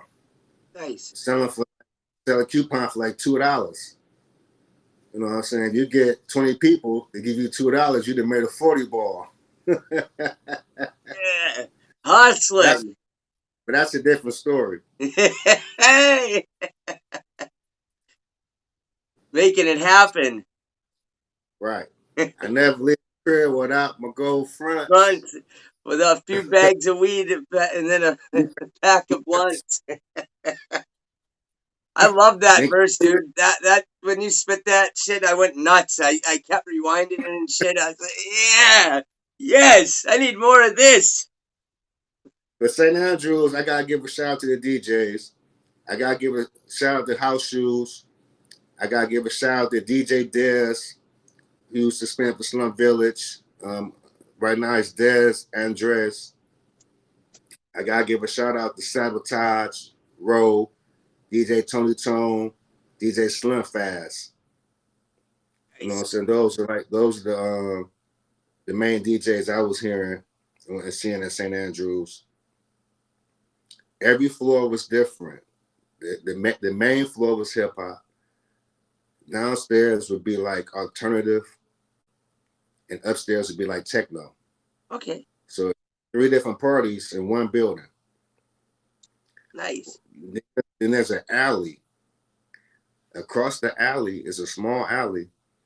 You got Legends, and Legends is where all the ballers and shot callers and D boys will party at. Yeah. So you had the Gators, my Detroit players, the Pink Gators. You know Yes. what I'm saying?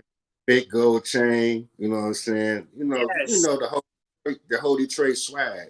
Yeah. Listening to commercial top 40 hip hop mixed with some Detroit party music. Oh yeah. Then we next door and we listening to us. Like if D12 had a new song or Slump Village had a song, you would hear it at St. Andrews.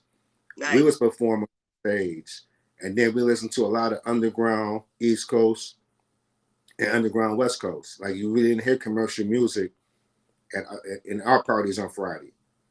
You know, we listen to a lot of DJ Premier Productions, Yeah. Diamond D, Yeah. you know what I'm saying, Hell Buck yeah. Wild, you know what I'm saying, What was the last one Hieroglyphic, you said? Hyro. Okay, nice. Yeah. So you know, Dale the Funky Hope Sapien, Souls of Mischief. We listen to shit like that at our parties. And then it's just the whole we young. We in college, or we college age, we fresh out of high school. It's our first time really going to a club. It's the only club in Detroit that people break dancing, they smoking blunts, they freestyling in the corner. The Yes. DJs are scratching. You know what I'm saying? Common might be in there. Black Moon might be up in there. You know what I'm saying? Tyler Quiley might be up in there. Just Hey, chilling. Craig G might be up in there. what? That's what, you know what I'm saying. So it was like a spot that was for us every Friday. And Yes. it was down, so the whole city would come. Eh, Cats from Pontiac up there. You know what I'm saying? People from Ann Arbor, people from Lansing. They would drive like an hour and a half to come to St. Andrews. fucking right. I'll drive 12 hours there once I get my license back. I would. But, damn it. That's the only thing holding me back right now to go do shit. Oh, you know what? Because I was over in stupid Wisconsin and I had THC in my system. So they gave me a DUI and there's a one Mm. hitter under my seat and they gave me a felony for it. But I don't even care about the felony. I got a few of them. It was the license that screwed me. Now they want me to get a breathalyzer in a car for my license back, and I've never had a DUI for alcohol. That's crazy. They want the money.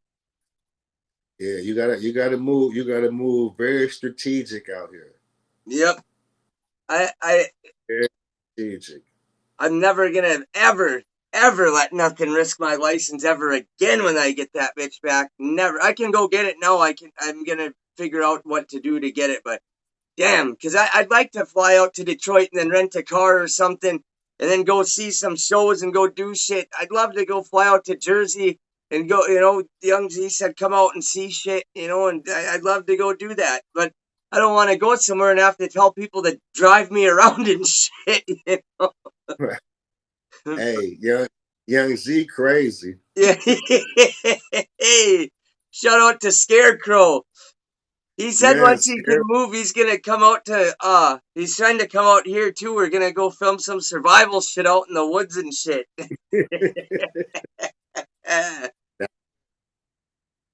That's my guy. He's hilarious. Yes. Yeah, he's But cool as shit. but the outsiders always have their presence in Detroit in the hip hop shop era because them was Bizarre friends. Yeah. Bizarre got cool, and once they came to Detroit, they started meeting different people. But yeah, shout out to Young Z, man. I got a story on my YouTube page about the outsiders, and Nice. I do my famous Young Z impersonation. Oh hell yeah. I gotta see that. just, just the voice though. I try to do his voice. Nice. Yeah, it's hilarious. That's my guy. He's good people. He got some new stuff coming out. The Yep. top of the year. Look out for that new Scarecrow. Yep. I'll make sure y'all support Young Z, support Outsiders, Yes. support Rod support Yep. Pace One, support Bizarre, DU. support all DU, Yep. support all hip hop. All of them. And it's Yeah, I all for love hip hop. It's for real rap. yes, sir. Um, what I was gonna ask you, who would you like to do projects with if you could just do a few right now? Like, because I know it takes time to get shit together with people and get shit done, but if you could, hey, right now, let's throw down some records. My bad. I had to pick my charger. My Oh, you're all battery good. was You're all good, okay. brother. Well, hopefully this stuff will keeps on growing Yeah. I got some. I'm gonna record. I'm gonna record tomorrow and send it back to him. And then shit, I'll be waiting for the next beat to come in the email. Yes. We're gonna see what we can, how many songs we can put together for y'all right quick. Yes. And then shit, we about to do a, I'm gonna call it Cool Diggla. Yeah. Cool Keith and Davey Diggla. You know what I'm saying? Yes. Bro, The adventures of, I got caught in a snowstorm with Cool Keith before.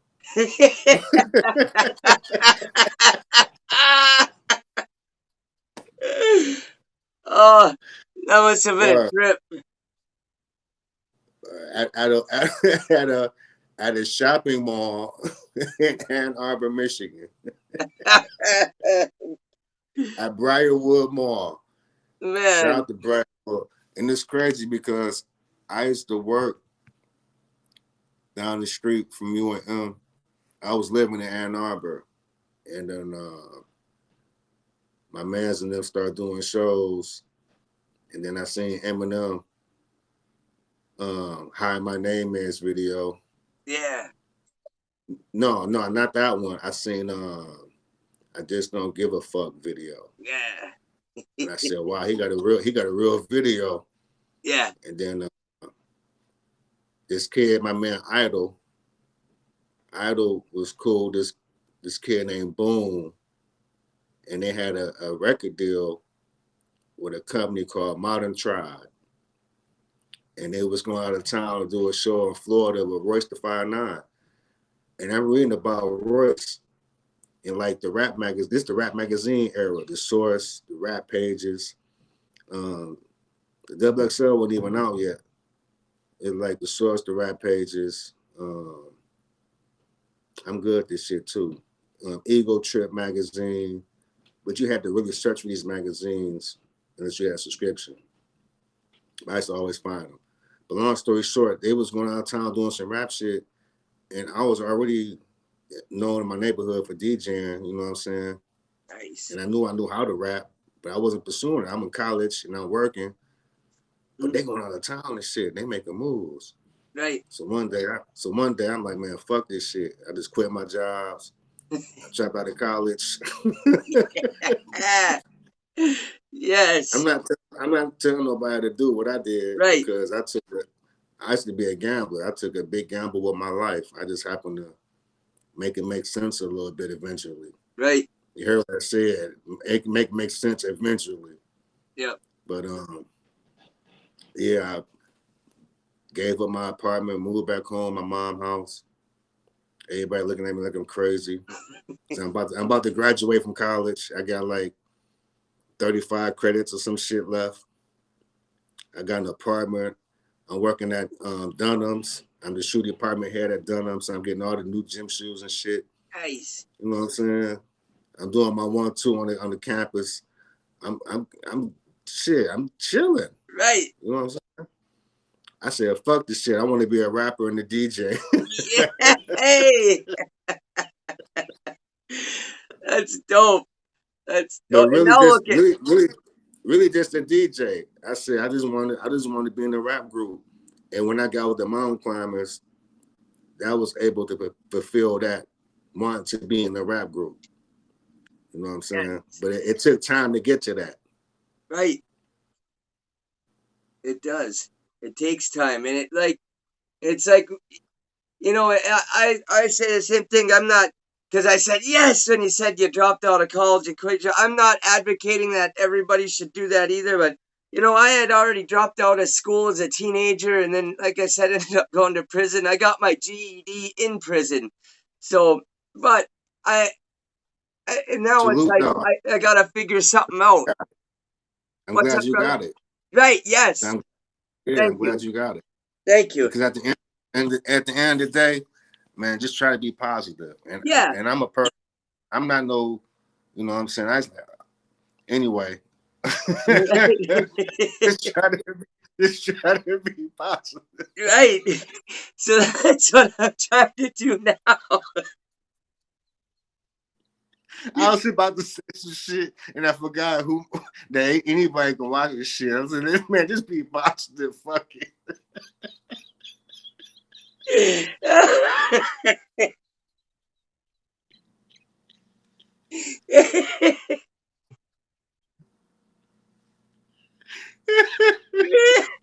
Yes, I love it. Yeah. But you're right. Being positive fixed everything. Like my homeboy was here one day. My fucking shout out to Casino Cuzzo. My Oh homeboy man. came here and he looks at me and he goes, you know, you ain't fall off the motherfucker. And I said, what? He goes, you didn't get knocked off the fucking horse. You're just riding on that bitch sideways. Get up and ride that motherfucker. And you got it. And I just looked at him and I was like, you're right. You know, I want to start the show. I want to talk about rap. I want to do this. I ain't going to be embarrassed and shy about it no more. Fuck that. I'm doing it. And then the first couple shows, I was just talking kind of reserved like this, but I'm passionate about stuff. And my real self came out a couple times, and a few people commented, they're like, what happened to that? We want more of that. And I'm like, well, that's how I am normally, Right. so I'll do that. You want more of that? I can do that shit all day. Because that's what, like, even talking to my son, I'm animated. This is me. This is how I am all the time. But when I listen to rap, I really get into that shit. So yeah, man, That, that, positive. that's why people ask me like, why you be rapping like that? And I be wanting to be like, bitch, what you think? It's the shit that be on my mind. Cunt. Hey. Oh man. Why you be rapping like that? What kind of question is that?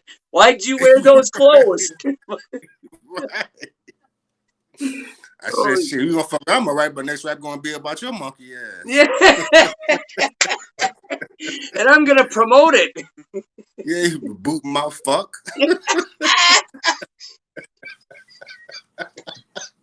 Just listen, you don't ask me no if you ain't no journalist, don't ask me shit. Just hurry up and buy.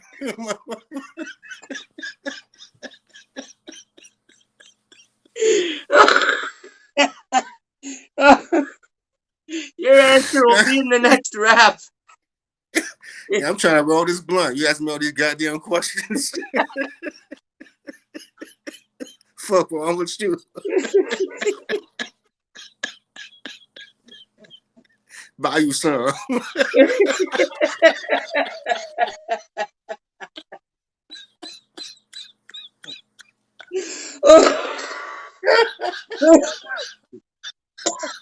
Holy fuck. Yes. Fucking tell him. What'd you say, you booth mouth fuck?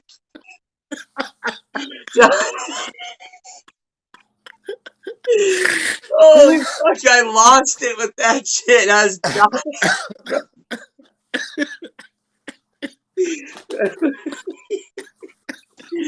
Holy fuck, I'm sweating. Oh,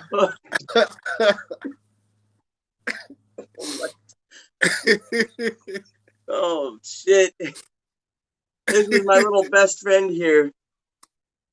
Yeah, that fucked me up. I'm like, damn, what the fuck going on? I blinked. Next thing I know, you had some furry going on. I said, damn, this weed strong as hell.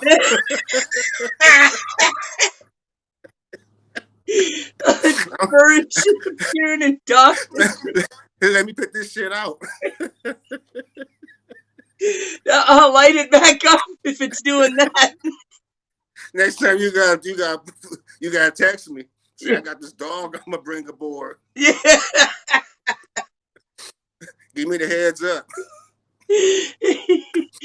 That motherfucker ain't bark, ain't do shit. That motherfucker mute. Motherfucker a mute dog. She's a good dog. I know that no guard dog, motherfucker can't bark. Oh, if she hears that, she barks at even cars driving by in the alley. She goes nuts. There just Hey, ain't put her nothing in some happening right commercials. now. Huh? You got to. She's real trained. Put her in some commercials. Yeah. This She dog, ain't, she ain't said. She ain't said shit. nope. You She's know good why? like that. Motherfucker high or the Yeah. goddamn dabbing. All the smoke flowing in here. Hell yeah. Hell yeah. Strong. Right, Mice? Hey, new name, Little Stony. Yeah. Little stony mice. Are you little stony? Little She likes Stony it. gone. He want a Scooby snack out this motherfucker. Right? Mice, do you love it? You know, she wasn't even supposed to be my dog back when I was engaged to this dirty bitch. Like, she Damn. wanted a dog. And I said, no, I don't want a fucking dog. They'll shed, they stink, this and that. Well, she talked me into it, and we got her. She was like this big, right? And every day I'd wake up from a nap, she's sitting on my lap. I'd bring her, here's your dog. And like, I'd wake up again, she's on my lap. Here's your dog. She's following me all around the house. The dog just picked me. And so the dog took to me. I didn't take to the fiance. I kicked the bitch out, and me and the dog are still here. And this dog just listens to me, follows me every day. If I go to the bathroom, it's sitting on my lap. It follows me in there everywhere I go. I can walk her all through town and tell her stop, go, run, slow down, and she listens. It's crazy. And I've never had a dog before. I've never trained one. It's just she just loves me and wants to listen, I guess. It's crazy. You bet. You better pack her up and y'all going. The next thing, smoking to Hollywood. Yeah. Hey, Let me the cute little doggy in all the movies. you're right. I They always started her. call for a cute doggy. Yeah. It's like, hey, you want a cute doggy? I got one. Where I sign for the money. Yeah. Money. Yes. Yes. Word. Hell Hey, yeah. and then, hey, I want my cut. Everybody watching this, it was my idea. Dirty Davey Productions. Yeah. Yes. I love it. And we're gonna come into 2023 with some doggy money, you heard? Yeah. Dirty Some doggy dogs money. on some dirty doggy money. Yeah. I want a new gold too, right here. Yeah. And I It's want gonna some be a gold fronts dog. myself. I need some gold Hey, teeth. That ain't bullshitting. I need hey, them. they make people take you serious. Yeah. Cause it's some crazy, but shut up. Right. Nigga. Yes. And then it's like, yeah, I did that, bitch. Yeah. To tell you the truth, I've always wanted them. At least a few, or at least my fronts up top. Like, I've always just been into the hip hop style. I've always wanted to wear the clothes. I like, even when I was a little kid in the 80s, before wearing a crooked hat I was wearing a crooked hat. I just liked doing the shit, you uh, know? And I'd get in you trouble hey, for it. hey, we got the same story, kinda. I can Yes. relate. Yes. Like, Hell it was that. What changed the game for me was 1986. Just Ice, Back to the Old School. It was a cartoon cover, and 1986 was the year of Run DMC, My Adidas. But Oh yeah. Just Ice, and his boy DMX, the original DMX, they had on Feli. You know what I'm saying? With the gold teeth. It was a new wave of hip hop. Like it's the other shit. Yes. So, and then like in '87, the Just Ice album, the one that he was cussing, Yeah. that That your album grandpa cover, got. yeah, the one my grandpa ganked from me. I had to steal it back on some secret squirrel mission type shit. Spy versus spy. Yeah. And I grew up reading magazines and crack magazines and shit. Yeah. Yeah, I'm up on Spy versus Spy, the black one and the white one, and they always planting bombs and Yeah. stabbing each, going crazy. Little weird They, shit they, hiding and yeah, bombs and shit and they detonators should be and they be backfiring on each other and shit. yeah. None they got the weird beaks on them, like they got a Yeah, big pointy beak or something. like some crow people, Yeah, like the crows and the Wiz. yeah. The crows have You eyes. can't win. Yes, a classic. See, I love classic shit, old school class. You know, more. I think it's got it because this. What we were talking about earlier, you know, shit like rap the way they're doing it can't go on like that. It needs to go back to how it was and with real lyrics and, like you said, with love and respect. Not everybody getting capped out there and shit. Like, Yeah, man. and you I'm, know, like what we're I doing, we're sitting here talking about hip hop, laughing, smoking. That's what people need to be doing, writing their rhymes, laughing, smoking, making connections within actually not just making connections, but you know, making a brother, you know, somebody that you know has got your back and shit. no doubt. I'd rather do that than be Yeah, outside trying to dodge the next bullet. right, right. You know. It's like in prison. If you want to just do your time, and go through your son, not get into the politics and the gambling and the dope, you're gonna get through without very many fights or nothing. You know, you barely gotta prove yourself. But when you start getting into the shit, then it's bad. Just like out in the street, you can do something positive, or you could get into some bad shit. I want to do Yeah. something positive now, and rap is the best thing I can think of. And since I don't rap. I used to wanted to rap when I was a kid, and I used to rewrite popular songs, like because I couldn't keep a beat, and I still can't really write to a beat. I need help with that, but I would rewrite lyrics to songs because then I could do it perfectly, and I you know sing them to my friends and shit, and like they'd do it too, and like I was writing it in school one day, and the fucking teacher comes up and picks it up, starts reading it in front of the class, pack it up, pack it in, this and that. I'm like, no, get I snatched it from him. Shit. Oh man, I Out couldn't do of it. House of Pain. Yeah, yep. I started Jump. rewriting that about my friend Dan about smoking weed and shit. Wow. Because there's this cop, Randy Flynn. He used to hide. Literally, he'd climb trees.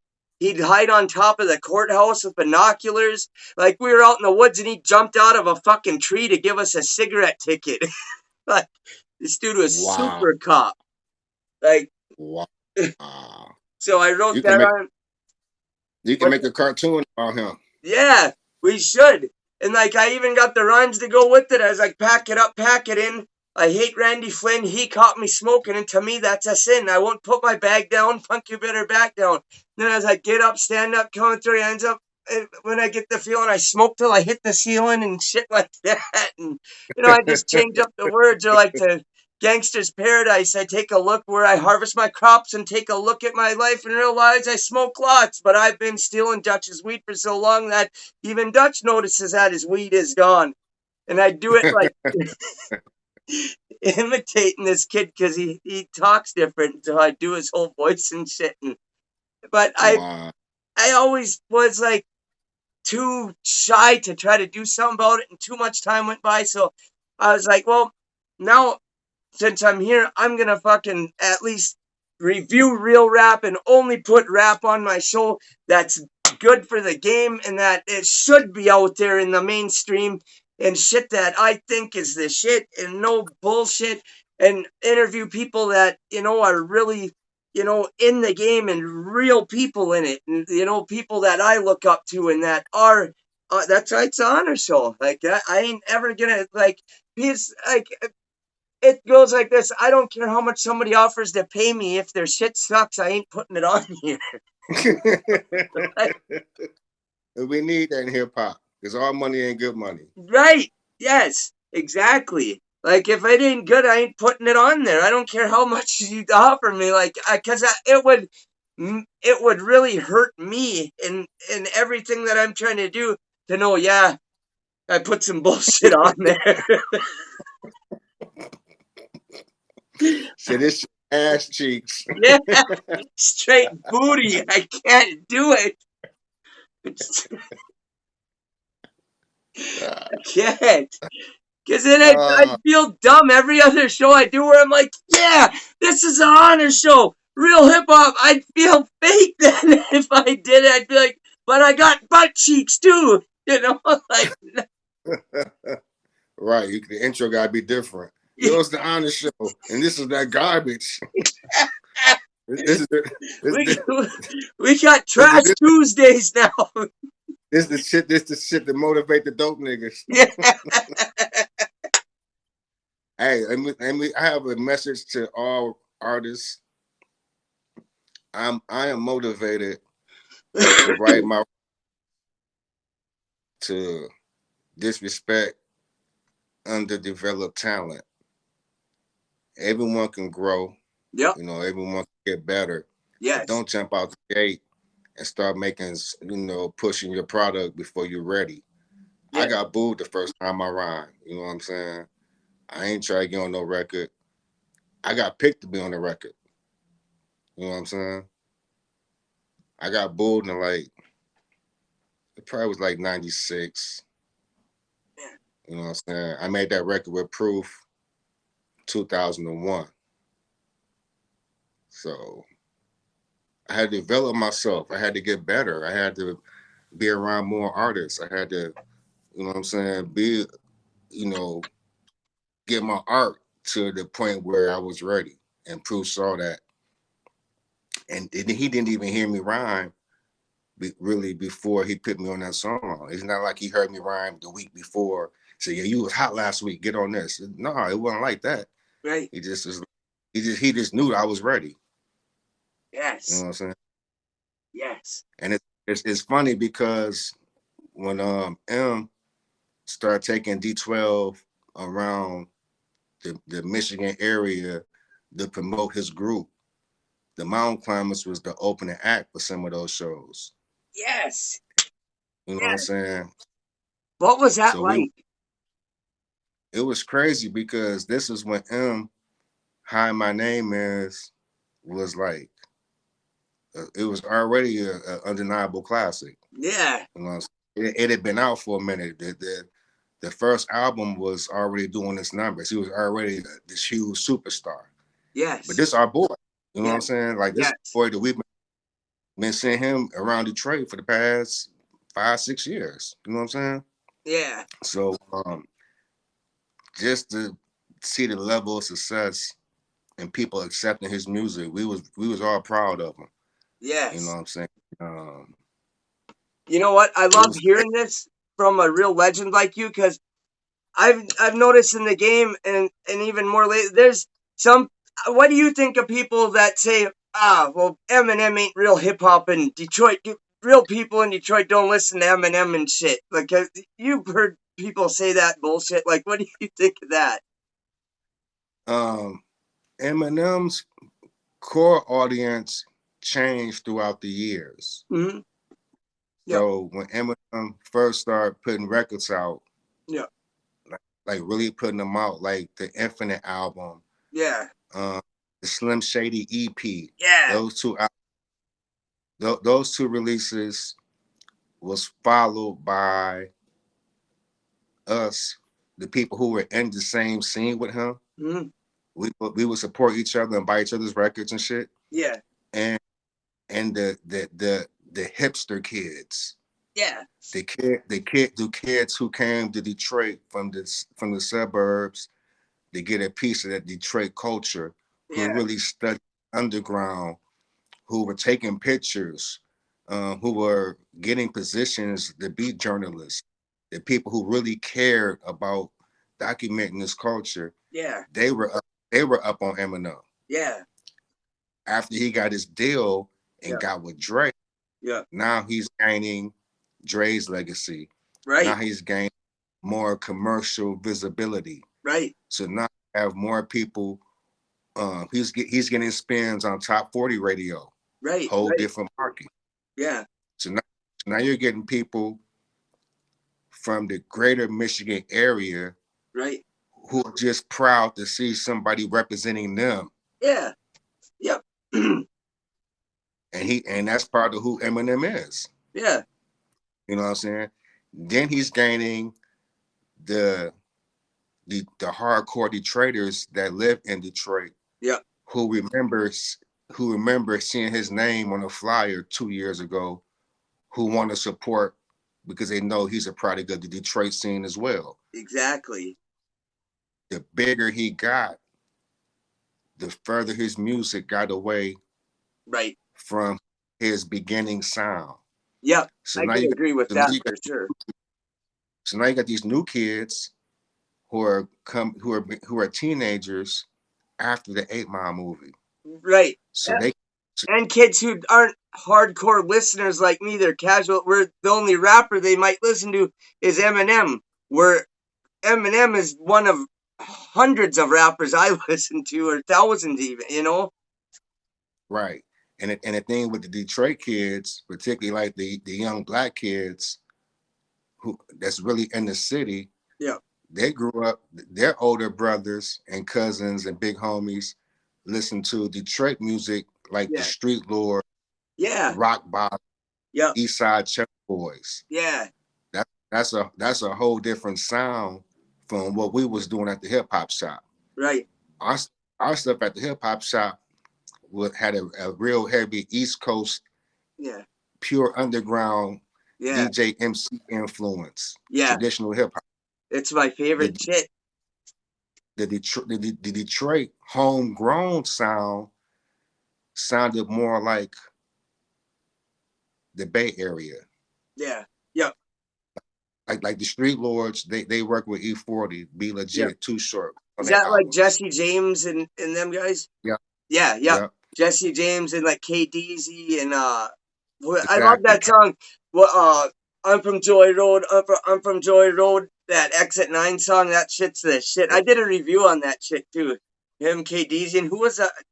Who else is the other guy on there? T Woody. T Woody, yep. Yeah. Exit 9, like two exits away from Schoolcraft. Really? Okay, so that's right there. Nice. Yeah, but it's two freeway exits away off the Southfield Freeway. Nice. That's So cool.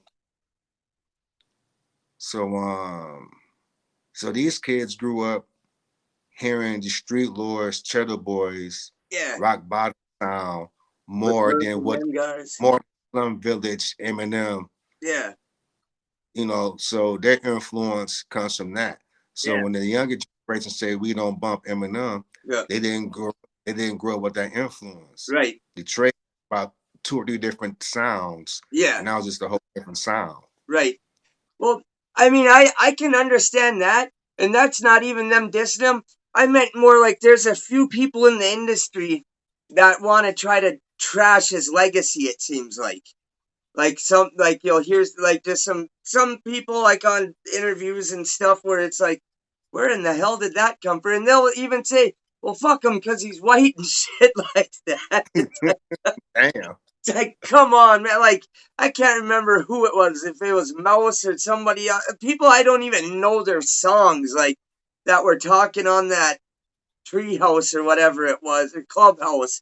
And I'm like, man, what the hell? Like, and even though his sound has changed, I still put it all together, and I like all of it. I like his new shit, I like his old shit, but it's like I'm not from there, so I've just listened the whole time, all the way through, and it's cool. But yeah, I mean, everybody doesn't have to like it, but I just think his legacy should still stand. Like, he should still be remembered as a solid MC. And if it wasn't Oh, for him, he always shouted these guys out and got me listening to all this Detroit stuff because I didn't know about it before he started. Even before 8 Mile, I was checking out underground Detroit shit because I listened to Eminem and he was shouting shouts and Slim Shady LP, and he was the underground king for a while. I've got like 10 CDs full of shit he's never released. It's crazy, like yeah, all this underground shit. So, and he was always shouting out rappers, bringing on other ones, and I was like, oh, cool. Who's that? Who's this? Who's that?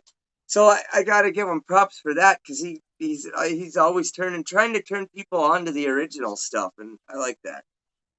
yeah. He definitely has been around for a long time. Yeah. Trying to do his music thing. He has a whole career Yep. that goes back before he got with Proof. Yes. Yeah. What was his He has management team? Them guys. It was two it guys. was it was him, DJ Butterfingers, Yeah. Mannix, rest in peace to Mannix, and no, not rest in peace Mannix. I'm sorry, Chaos Kid. Oh, okay. They, they were called FBT, for Funky Basement Productions or something Yeah. like that. Yes. You know, you can go on YouTube and it's a clip of them on the radio dissing a rapper named Irv Ski. This was like this was like 89, 90. This is way back in the day. I'm like in the maybe like in the 10th grade, ninth grade or some shit. Yes. And so I give him his props. He's been out here before he got on. He was trying to get on. A lot of artists talk that shit, but they Right. don't really be trying to get on. Right. Yeah, they try to sell records. You know, you don't see they stuff in record stores. Like we pressed up them CDs, and people looking at us like people don't listen to CDs, and we like watch what we do with these CDs. Man, All I want is hard copies. Like, there yeah, you I'll go. listen to shit on my phone, but damn it, what if everything crashes? I want batteries and hard copies, but I also want, because it's a trophy. It's something to put on my shelf with the other things that I got. Like, I got Tupac and Ice Cube and Eazy-E over there. And my son got me a He-Man riding Battle Cat, them Pop Funko figures and shit. Like, I don't take them out of the. Here, let me show you this shit quick. Oh, Like, here, where is it? Okay, my dad got me that lamp. It's from the early 1900s. And then, that's like, dope. there's He-Man on Battle Cat. And then I got Okay, those little figures and shit. okay, got a nice little collection going on. Yeah, and then I got this I see you CD up play. there and shit. So, like, that's my trend. I want to keep adding CDs to it. I want to keep adding shit. Like I said, it's like that's worth more to anything than me. Like, That's dope. I love that shit.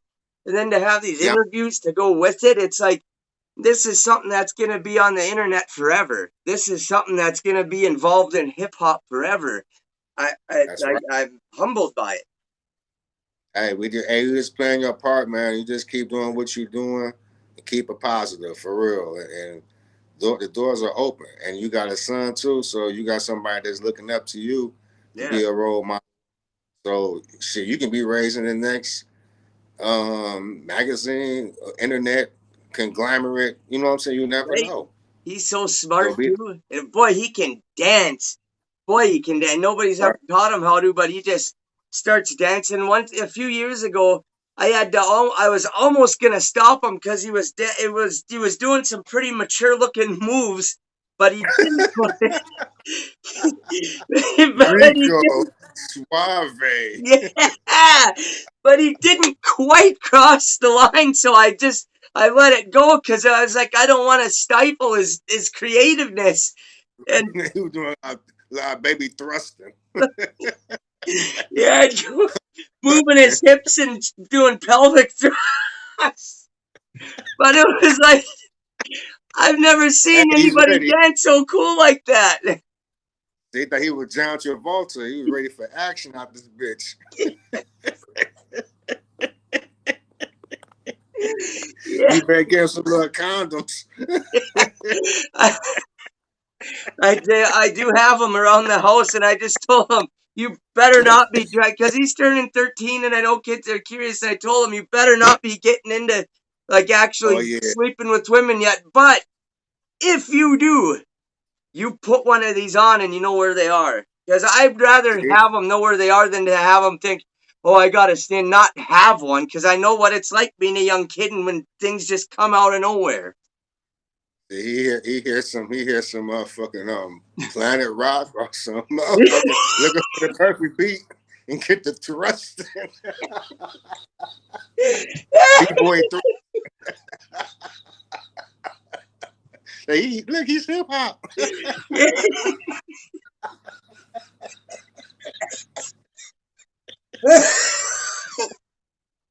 He's such a phenomenal b-boy. Watch this, Dad. Dressing like a motherfucker.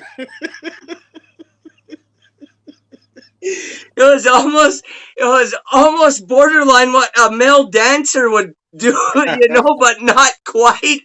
But just it was just under that, but a hip hop and almost break that. I was like, where did you learn that? He's like, I just did it. He been watching some old Sammy Davis Jr. videos. Yeah.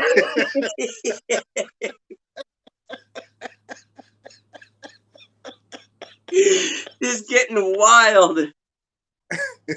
Some old Jackie Wilson footage. Mixture of little Marvin Gaye from the late 70s. Distant lover footage. Dressing like a motherfucker. He dressing like Audio 2 and I Don't Care video. At the very beginning. Hey, Google that Audio 2. I Don't Care. Shout out to Milky. Hey, Audio 2. I Don't Care video. Can you pull it up right now? Can you pull it up right now? Pull it up right now? Yeah. Could you? Let me see. I don't know how this works. Let me try it. Even on a different device. Wait.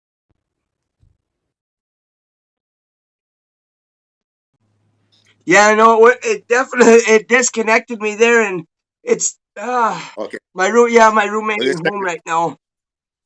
But just check it out. Just check it out later on. Yeah. Check it out later on. You're gonna be crying. You know what I'll do when I put the video up, because this is why I don't do it live, so I can because I put a whole interview on from front to back. I don't cut shit out or do anything for narratives or nothing, but I will be able to pull this video up right now as we're talking. You guys are gonna be watching the Audio 2 I Don't Care video right now.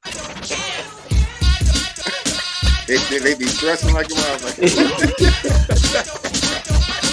Both of them.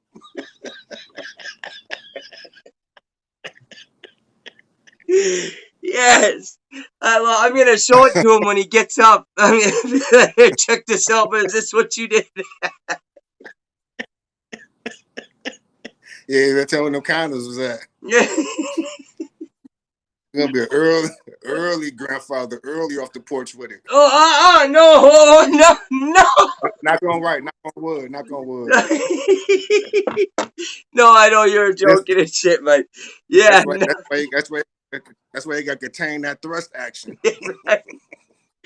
Hey, but no, he been interested, and he's been having little girlfriends at school for years. When he was 6, he's asking me, Dad, what's you know what? So, he's a young boy. He about his business. Yeah. And I remember what it was like when I first started getting hormones and shit. It drove me crazy. So, oh man, I just want him to know there's a safe thing you can. Don't try to save yourself, but boy, if you don't, you have to do this nowadays. You have to put this on. It's not a choice. You have to do it. And it's a different world too we live in there. Yeah. See, I'm fortunate. You say he 13? Yeah, I was 13 he 13 in January here. I was 13 in 87. Wow. You know what I'm saying?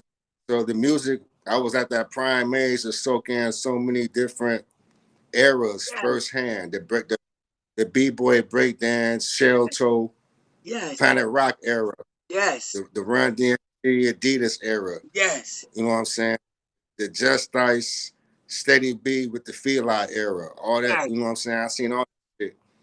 But dealing with these females, 2022 is a big difference from 1987 to be a 13-year-old. You got so much shit out here now. Boy. This shit fucked up. Right? You know what I always tell him? I show him the scene from Boys in the Hood where he's like, well, she said she was on the pill. Boy, the pill ain't gonna keep your dick from falling off. And I'm like, yeah, you will die. You gotta wrap that shit. And then you got motherfuckers out here switching identities and shit, Yeah, going on weird motherfucking all types of illegal activities. it's weird It's out crazy, there. It's man. fucked. And I'm It, so glad I'm my age because it's a lot of shit that I done did already, so I don't even be pressed. right, right. And it was dangerous. It was dangerous back then, so it Yeah, was triple dangerous. right. And you know what? They've changed so many laws. They've made everything a felony now because it's like they want to do everything they can to take everybody's rights. It's like it's systematically happening. I think it, because like now every little thing you get in trouble for. Like back in the '70s, my dad used to fight the cops. He'd go to jail for a couple days, misdemeanor. Now you even fucking look at one hard like that, it's a fucking assault and a felony and shit. You're doing 4 years. It's everything. So I'm trying to tell him, like, look, I know you're a young man. I know how it is, but trust me, I've been around. I've done it all. I've been in and out of rehab for years. I've been to jail 40 times. I went to prison. I've lived this way. I've had good times too, where I was on top and living good and loved it. But all that shit came with a price, and there's only two Right, ways it's gonna end up. And I was lucky enough to go to prison, get my GED. I went to boot camp and got a whole year knocked off my sentence, so I only had to do just under two instead of doing like straight three, 3.5. So I was right, lucky. They helped me figure out what I needed to do, get my license. And so when I got out, I went to my parents' house and I had a plan. Like they never did right, that in other jails and shit in prisons. They didn't give a fuck. But in boot camp, the guards there were different too. They got offered promotions to go to other prisons and shit, and they wouldn't go even with better pay and less work because they saw people change at this boot camp and they liked it. Most of them were ex-military, so they fucking worked us, running 5 miles in real. 37 minutes and shit. Fucking man, they They worked put us. you right together. They put you together like a motherfucker. Yeah, they got us right. They'd be like, give us 60 push-ups right now, but it'd be like this: 1, 2, 3, 1, 1, 2, 3, 2, 1, 2, 3, 3. You give them 60 like that, they'd have you shovel wheelbarrows full of fucking gravel, like a mountain high of it, and move it across the grounds. Sir, what do you want us to do now, sir? Move it back. And you had to always shine your boots and be inspection ready at all times. So after work crew, your boots wouldn't be shined up, and they'd inspect you right there just to give you more work. They'd come and knock all your clothes out because you'd have to measure like all your deodorant and your razor and toothpaste and toothbrush had to be all spaced out evenly in your locker, and from the side you had to Oh literally hell, measure, and you had to oh roll man, your underwear and measure them, and they'd come in, this ain't right, and dump it all out and make you do it again. man. You know what? That shit that blow my buzz. I couldn't even fuck around. 5 in the morning they're doing this. Get up! Hey, whatever you was doing, I bet you won't do that dumb shit no more. Right. It changed me. I bet it did. When we got there, everything we owned was in a shoebox and they made us put it on this line and they would trick us. They'd be like, listen, when I tell you to put it down, you put it down, but not until I say go. And they'd be like, no, fucking put it down. So we'd jump and we'd put it down. I didn't say go, and they'd kick your box across the shit. Damn. And he'd be like, pull your pockets out. And I'd be like, yeah. And they'd be like, full of lint. Look at you, you bum. You got nothing. You got a kid? I'm like, yeah. They're like, yeah, real good, Dad. Look at you. Probably had shit in the house too, didn't you, you fucking loser? And I'm standing there like, holy fuck. They're just breaking me down. And I felt bad because my kid was like 1.5 years old and he's at home and his mom's struggling. And I felt awful about it. But you know what? After they pulled all that shit, you'd go in months, like every 2 months. If you did good, you'd switch hats, and after 6 months, you'd graduate. As you switched hats and you grew in there, they they really helped you and pushed you along. And like it was like the army, they'd fucking break you down, and the ones that were left, they'd build back up. And it made me into something. I haven't been to fucking prison since. It's been over 10 years. That's So dope. it's That's dope. but I So put. you got a real story. That's very inspiring. Thank you. Thank you. And you know what? It Word. felt good because I worked for my release. I didn't just sit in there and wait for my expiration. I worked to get out because I wanted to see my kid. I avoided fights.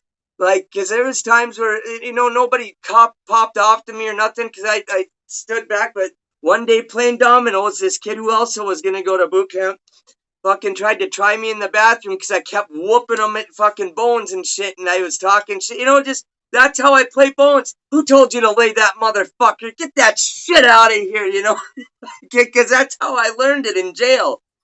And he didn't like it. And he owed me 5,000 push-ups, and he came at me in the bathroom, but all I did, I grabbed him by the collar and I ran him right through the stall, bent him over the toilet backwards. It was like, I could destroy you. Do you really want to fuck up our boot camp for this? Like one of us is going to get a black eye and it's going to be you. And then they're going to, fuck you. They're going to look at the camera, see us coming out of here. You really want that? He's like, no, let me go, let me go. Later on, he was trying to say, yeah, uh, we just had a tie in there. I was like, tie, motherfucker, you were begging to get let go. The fuck are you talking What about? Just do you because mean? Motherfucker, had you hammed the fuck up? we're right. But he waited to talk that shit till we were in boot camp, and if you even talk shit to somebody, you're kicked out. Over half the people in there get sent back every time. It's Oh crazy. yeah. Sometimes you gotta just ignore the dumb shit. You know what it is. Yep. You know you had a motherfucker. Dan could have drowned him in the toilet. Yeah. Bitch, eat toilet water, Yep, bitch. exactly. I had him right there too, and I was thinking, man, there's no way I'm gonna go home a year or something and tell my son, sorry, boy, I know you're a little older now, but I had to prove something. I had to prove myself to some punk I don't even know. Right. Like I could have you see like bitch, I could have flushed your skull down the toilet. Fuck out of here. He was little too. He was a little dude. I swear to God, he weighed like 120 pounds or less. Like he was a little dude, and I was like, dude, what are you trying to prove yourself to me for? Like we're just fucking playing dominoes. This ain't fucking Shawshank Redemption and shit. We're in Moose Lake. Fucking get a grip, dude. This is a fucking good prison to be. Like it's the only prison in Minnesota where it's total uncontrolled movement all day. Like you can go here, you can go there, you can go to the track, you can go to the gym, you can go to the library and watch TV on a big screen with headphones on and shit and watch. That place Damn. was but dude, you didn't even have toilets in your cell. They were across the hall in a bathroom, and you had shower rooms with 25 showers in it, all with curtains and shit. And it was private Damn. stall. But the downside to that, sometimes you'd go in there and you'd see 3 pairs of clothes on one hook, and you'd hear, I turn right back around and find another shower room quick. Terrible. Yeah. The guard said you wouldn't believe what they would find down them drains and shit. I'm like, well, what could it be besides the? They're like, I'm not even gonna tell you. Terrible. Yeah. I don't care how long I'm in there. I don't care if it's 50 fucking years or life. I don't need that. A dude came up That's, to me one day. Hey man, you want to walk the track with that?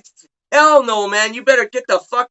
I'm sorry. I'm sorry. Like, yeah, don't. And then they know. Don't ever approach me with that shit. man. Hey, that motherfucker, man. After you flush him down the toilet, he be like a dead goldfish. Yeah. Yeah. He's still in and out of jail all the time too. I look up jail rosters and shit, and I was in jail for when that shit happened with the DUI in Wisconsin a few years ago. I was in there. He was in there too. Like everywhere I go, there he is. Wow. Like it's crazy. And now he's That's always like, "I sometimes, love you, man." and sometimes you just gotta ignore a motherfucker because they own worst enemy. Yeah, he is. That shit spend your whole life in jail. That ain't no way to live. Oh, and he's a young kid, man. He was like 19 when we were, or 18, 19 when we were in boot camp.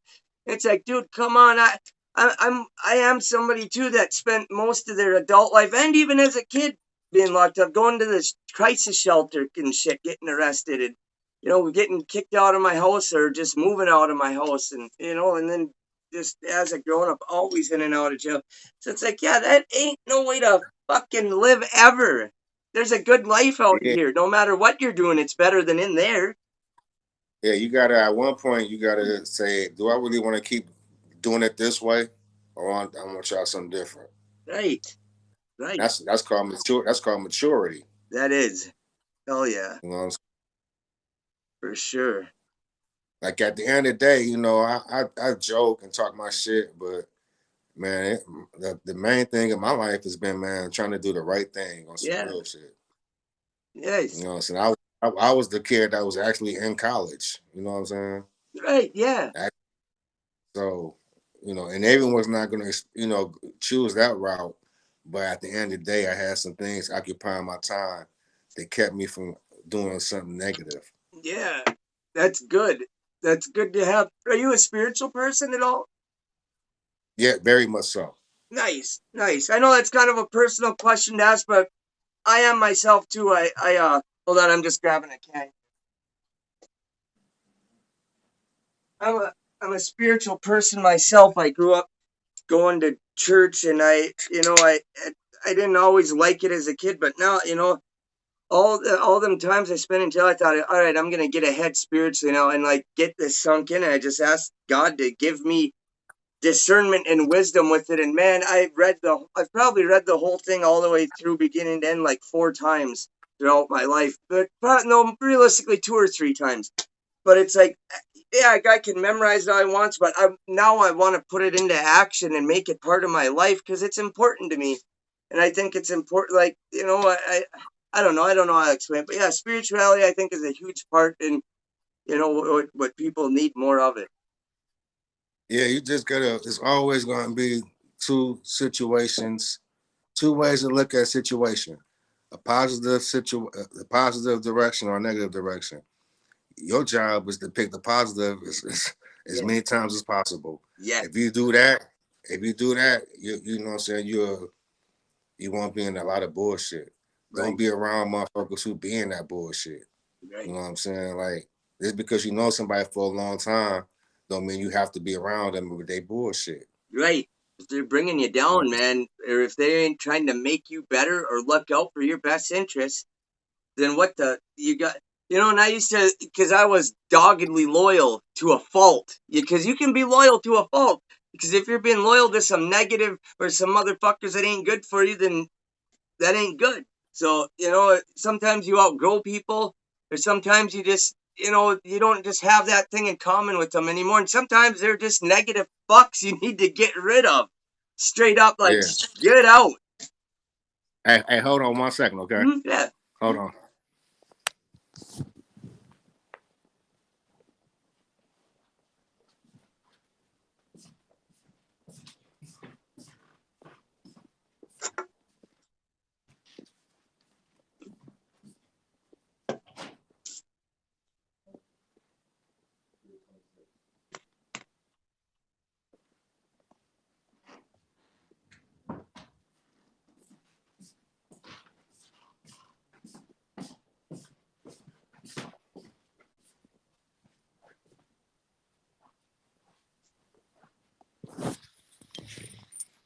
Yeah, my bad. No, you're all good, brother. I've kept you on here a long time, and so I'm sure sometimes you gotta. Like I had to grab a can. My little dog was out here and shit. So I know. That dog, that shit was crazy. I looked up like, damn. That's little mice dog. That's her name, Micey. Uh, Mice dog. She weighs less than 4 pounds. wow. She's all fur. She's a chorky. Yeah, little baby Chewbacca. Yeah, yeah. Due to the Ah! summer. Do it again.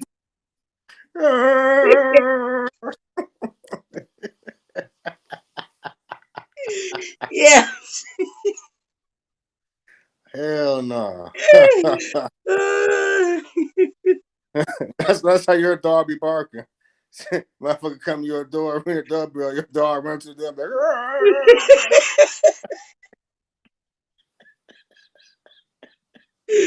No. that's why she ain't say shit when she saw me on the screen. She's like, no, he gonna be roasting. I mean, I ain't gonna do it for him. She in the back, she in another room going crazy. Yeah. Him over here. He think I'll outthink him. Your dog's very clever.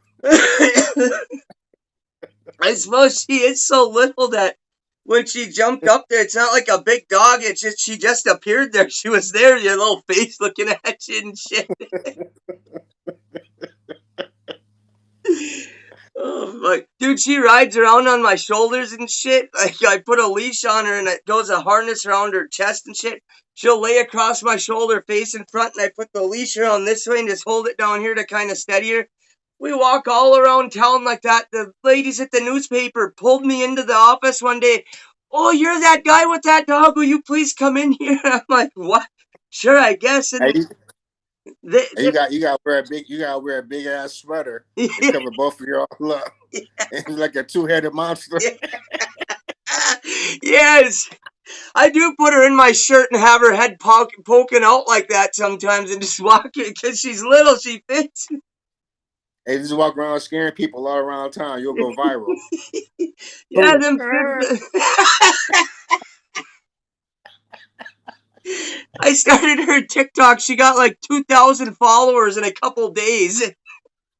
Oh man, throw some of this in there. That shit go crazy. Right, I'm gonna. Show her, and then show the noise. Don't even show me. Just show the noise. I will. I'm gonna make new memes with that with her. Dude, I made videos with her where I cut and pasted her face over like cartoon pit bulls with chains on and guns and said she started her own gang called the Mice Lords and shit and had Shorty Wanna Be a Thug playing in the background and it's like, Mice used to Wow. be such a nice dog. Then she started dressing, barking, and acting different and like did all this shit. I'll send it to you sometime. It's fucking funny. I'll put that in there though. They gonna be like, what the fuck? What's wrong with this dog? Yeah. Sound like Chewbacca. Chewbacca high on some goddamn blunts. That dog ate everything good that I had. All the Scooby snacks is out of here. Fuck you. Oh man, fucking funny.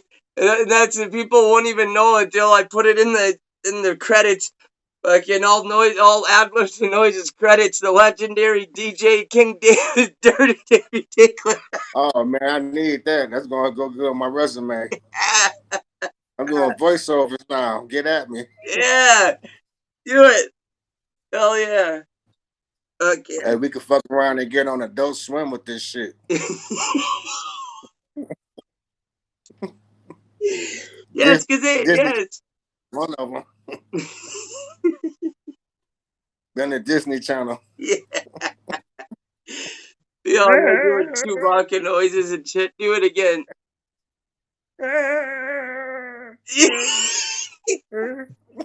Yes, because I gotta get a couple good ones where I'm not talking, where we can hear it and I can put it in there.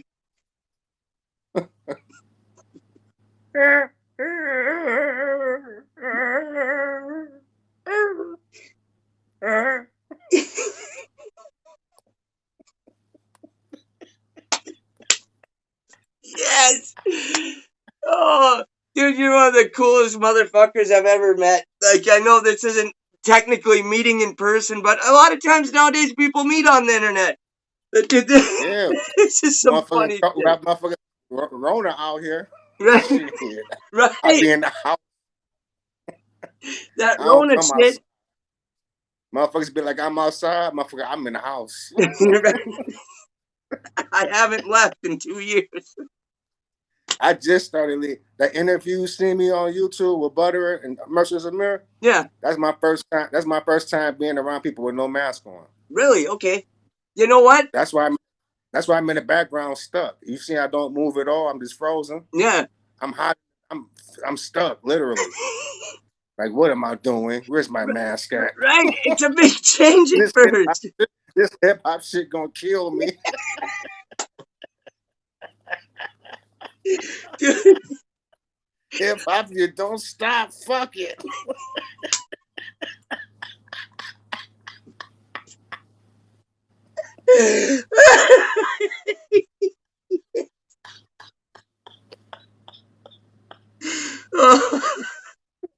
Look, my mask at. That's why that's why I'm sitting in the background, turned sideways. I ain't trying to breathe nobody air. Right.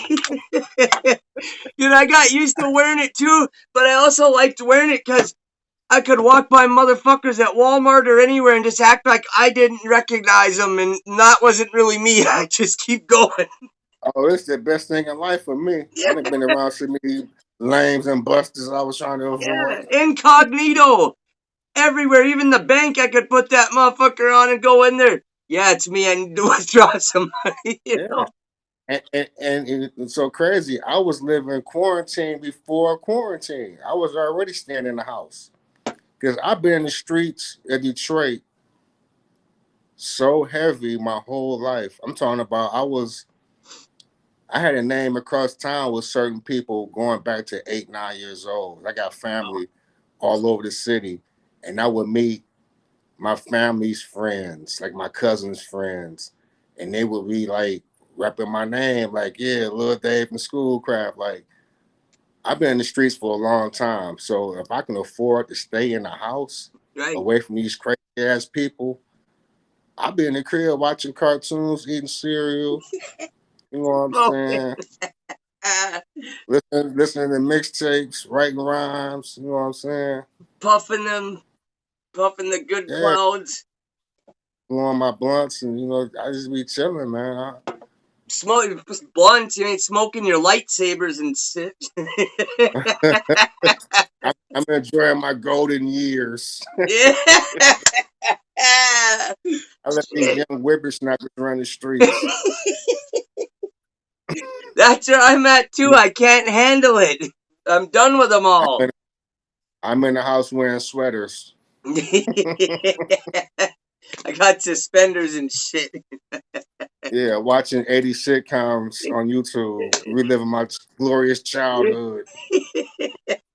Wearing the same Watching, clothes from the one year that was the best year of my life, when wearing that same style for the rest of my life. oh man, I haven't changed at all. Me either. Like it's so funny because a lot of the sneakers, like a lot of the Jordans and a lot of the sneakers that's come out, Yeah. I had them shit in the 80s in real time. So Yes, I do the shoe real reviews on ones. my yeah. So I got shoe reviews on my page now. While I talk about different sneakers Nice. and how Detroit had its own life with certain shoes. Like Mm, Detroit adopted certain shoes, and that nice. became part of the Detroit uniform. Yeah. And I break all that shit down. You know what I'm saying? So yeah, my YouTube page is Oh yeah. more than just the music. It's the whole culture of being a kid from Detroit, born in the '70s, and really experiencing not just my neighborhood, but the experience in Detroit on a whole different level. Like my middle school had kids from different neighborhoods that got bused from all over Mm, Northwest Detroit. yep. And then my high school was a high school that had students from every part of Detroit and the suburbs. Nice. So I was exposed to different people outside my neighborhood. It wasn't just I'm on Schoolcraft all day and these are people I just fuck with Schoolcraft. Right. No, I was able to interact with different people from different neighborhoods That's throughout the awesome. city. I was now when it comes to Detroit. I just seen somebody today, right before I got on here with you. I went to go take care of some business. I went to a store and somebody was like, "Ain't you King David?" I had my mask on and everything. And I like, yeah. He said, "Yeah, I'm from 12th Street." He was over here in the Schoolcraft area, but he was from 12th. Uh, And that's a different part of town. okay.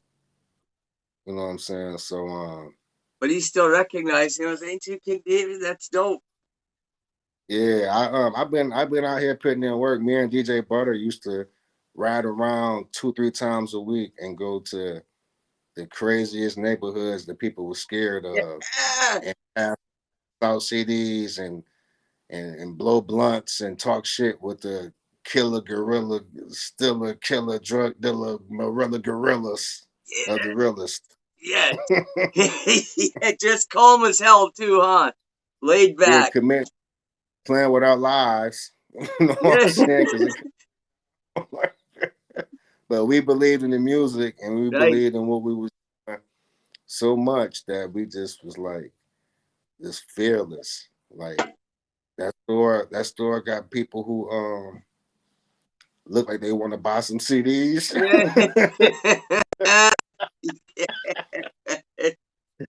Like we'll see somebody breaking into somebody's house, like, hey, you want some music to go along with that? You need some motivational music. Yes, Somebody nice. motivational music to go do that with. Hey, $5.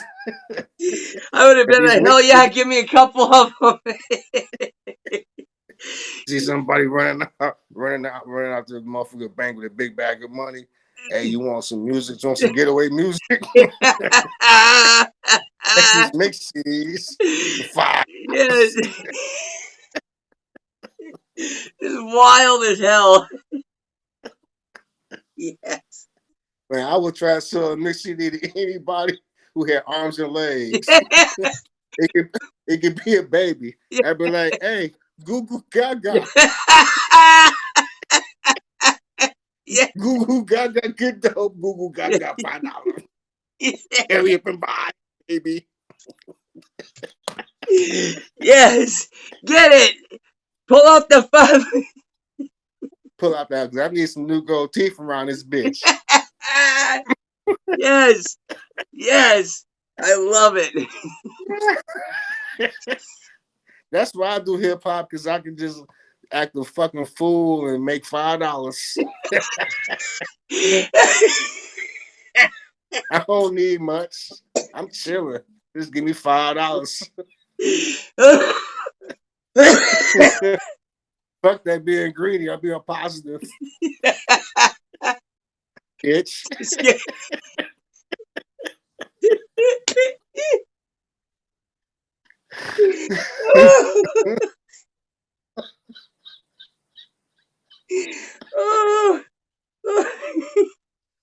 But I still want them fucking gold teeth though. I don't care how positive I gotta get. I need them fucking fronts. I need some new ones. I want some more to cover some more of my teeth, so when I talk shit, I can be shining and shit.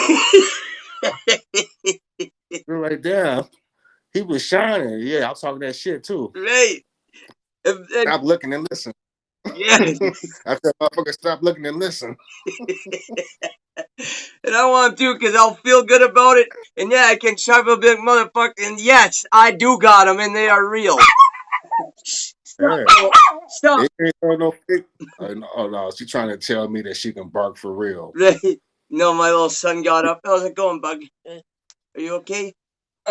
She can't fool me. Yeah. She got the laptop and Google some doggy sounds. Yeah. That's why she's off screen. She cannot fool me. No. I know all the doggy. She went and Google some doggy sounds. Gonna play them shits in the background. All this. Fuck out of here, doggy. He said, fuck out of here. Can't fool me, doggy. I'm from Detroit. She walked away too when you said all that. We already know what it is. You're like, fuck out of here. She's walking away.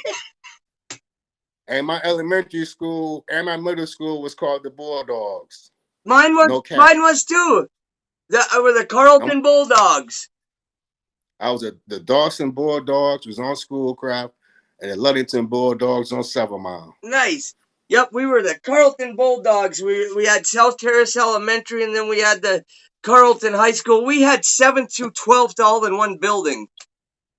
Damn. It was crazy. You know the Dawson Bulldogs now? Okay. What's that? The Dawson Bulldogs, they changed it. What? The Dawson. They changed it to the Dawson Doves. No. Yeah, they got the T-shirts and everything. What's doves? Who the fuck's afraid of a fucking dove? They had to get rid of that bulldog. They said them Schoolcraft kids, they gotta cut this bulldog shit out. We gotta calm this shit down and make it peaceful around this bitch. They're taking that bulldog shit serious. Did they Facts. really? That's it. They changed it to a dove. I got a video. I got a music video, and I'm in the cafeteria of the school, and they say Dawson Doves in the background. Oh my god! No, Mike, shut up. Then, Will you take it? then I can show you a T-shirt. I can show you a T-shirt, and it say Dawson Bulldogs in the '80s. Same Yeah. school. Yes, that's awesome. I can't believe they changed it. That's fucking crazy. Your dog think he's slick. Now she gonna jump in and be quiet. Looking that way. Come here, Bug. I'll You can't fool. quick. I just gotta give him a squirt of his nasal medicine quick. Hitting that raw pack. Right. You know, he was That sneezing. dog food. That dog food. Yeah, you're right. Ooh, that'd be raw. I went through those stages. Hey, do it off screen. Don't let them people see you. Right, Macy's? You want some more dog food in your beak? The raw pack. Yeah. Hell no. Oh, man. Yeah, dude, I went through hell with that shit for fucking 20 years, I bet. 20 years. Man. But it wasn't just that. It progressed from morphine pills and shit like that, and like morphine and Dilaudid and oxys, and then fentanyl patches, and like I do all that, whatever I could get, or methadone off the street. And then it was like once heroin hit up here, it was just bam, dude. And like, yeah, I've had to do treatment like 6 times. But man, I got help in the last few times. Is because I was with that bitch that I told you I kicked out of here. I was sober 3 years, brother. Didn't even smoke a cigarette, and she like I was around her all the time. And I told her, if you keep doing that, it's gonna wreck me. I either gotta leave you or you gotta stop, or I'm gonna start using. She goes, well, then start using. I was like, yeah, she really gives a fuck, you know. But since I've been away from her, I went and got help, and it's been a few years. And plus, when I got him, when his mom passed away, I was like, no, if I gotta really straighten up now. I gotta take care of him. And that's when I really fucking took off and started, because I really wasn't doing bad at the time, but I could have been doing better. So when that happened, I was like, no, this is it. I changed everything, and it's been a way better fucking life. Now it's like, I wouldn't give it up for nothing. I can't. I can't. That's a beautiful thing, for real. You gotta to be able to have a story like that. Right. Now you just gotta make it keeps it with a happy ending and a happy chapters to go. I don't want to fuck up the story now. Right. And I'm working on shit still. I'm trying to improve it. I'm never going to get to a point where I say, oh, I'm perfect now, but I always want to be working on getting better no matter where I'm at. One day I woke up and I was like, I was laying in bed trying to go to sleep and my lungs were whistling a little. I smoked cigarettes for 30 years. In the last 8 years, I vaped with really high nicotine. And I was like, fuck this. I don't want to die from this. I threw it away and I haven't had a smoke since. And I never even had a craving. That's what's up. You gotta listen to them signs. Don't ignore the signs. You know what I'm saying? And yes, that's your natural situation going on that let you know which way to go with your life. Yes, your natural compass. Your compass. You know what I'm saying? Which direction you're gonna go. Yes, so that's definitely important to be in tune with that. Right. And then all them heavy drugs tune you out. You know what I'm saying? They keep you clouded. You can't focus even prescriptions that the doctors give you for different stuff, and even for depression and stuff. A lot of that shit, zombies, yeah. You don't want to be no zombie, no robot, no Walking Dead. I ain't no way to live. No. And it seems like the government and everybody wants to push everybody to be on 3 things. Oh, you're twitching and having disconnected, dyskinesia or whatever from taking this pill. Don't stop taking it. Take this other pill to counteract that one. Like, what do you mean? Like, stop taking the shit that's making you go like this. My friend in prison, he tried to get put in the state mental place instead of going to prison. They put him on Thorazine. And when I seen him the next time, he was a zombie. He was like doing weird shit with his hand. You know, like how people would talk like, you know, like that, like people that have stuff wrong with them. I was like, what's wrong with you, man? Because I knew him from before. He's like, well, nothing. I was like, no, what is wrong with you? What do you want? And he goes, well, he put me on Thursday. I said, get off that shit. You are not the same person. He goes, oh, really? I said, yeah, dude, he said, nothing against anybody that's mentally ill, but I thought he was acting like one of them people that need constant help and supervision. And like, he got off it. I seen him a year later. He was normal again. If I was a doctor and you came to me and you was twitching and shit, Right. I wouldn't even put you on no pills. You know what I tell you? Right. I said, look here, young man, go out in the world and get you a piece of pussy. Yeah. That's why you're itching and twitching. Yeah, motherfucker. You're itching for it. Go out there in the world, meet you some nice young sweet thing that's clean. Yes. And then I'm telling you what, there's nothing better than a beautiful ebony woman. I'm telling you, ooh, yes. The black women are the most beautiful women on the fucking planet, in my opinion. Okay, I see you play. My son's mixed. His mama was black. Okay. Yeah, I dated a lot of black women. Actually, most of my relationships have never been with a white woman. It's either been with a black woman, a Native American woman, or an Asian woman. Like, those are the three serious relationships I've had. Like, white women are okay, but I am white, so most of them just don't do it for me. But there's one, though, that I've recently met that, oh my God, man, she knows who she is too. If she watches this, and she usually watches them, she says, "Man, you've got me speechless. Damn it! I didn't know you existed." So your girlfriend, she look like a motherfucker Benetton commercial. United Colors of Benetton. So you were a wide player. You know, say I like them all. That's why you ain't popping no pills. You know, you straighten out. You've been getting that pussy. Yeah. That boy do. make the noise.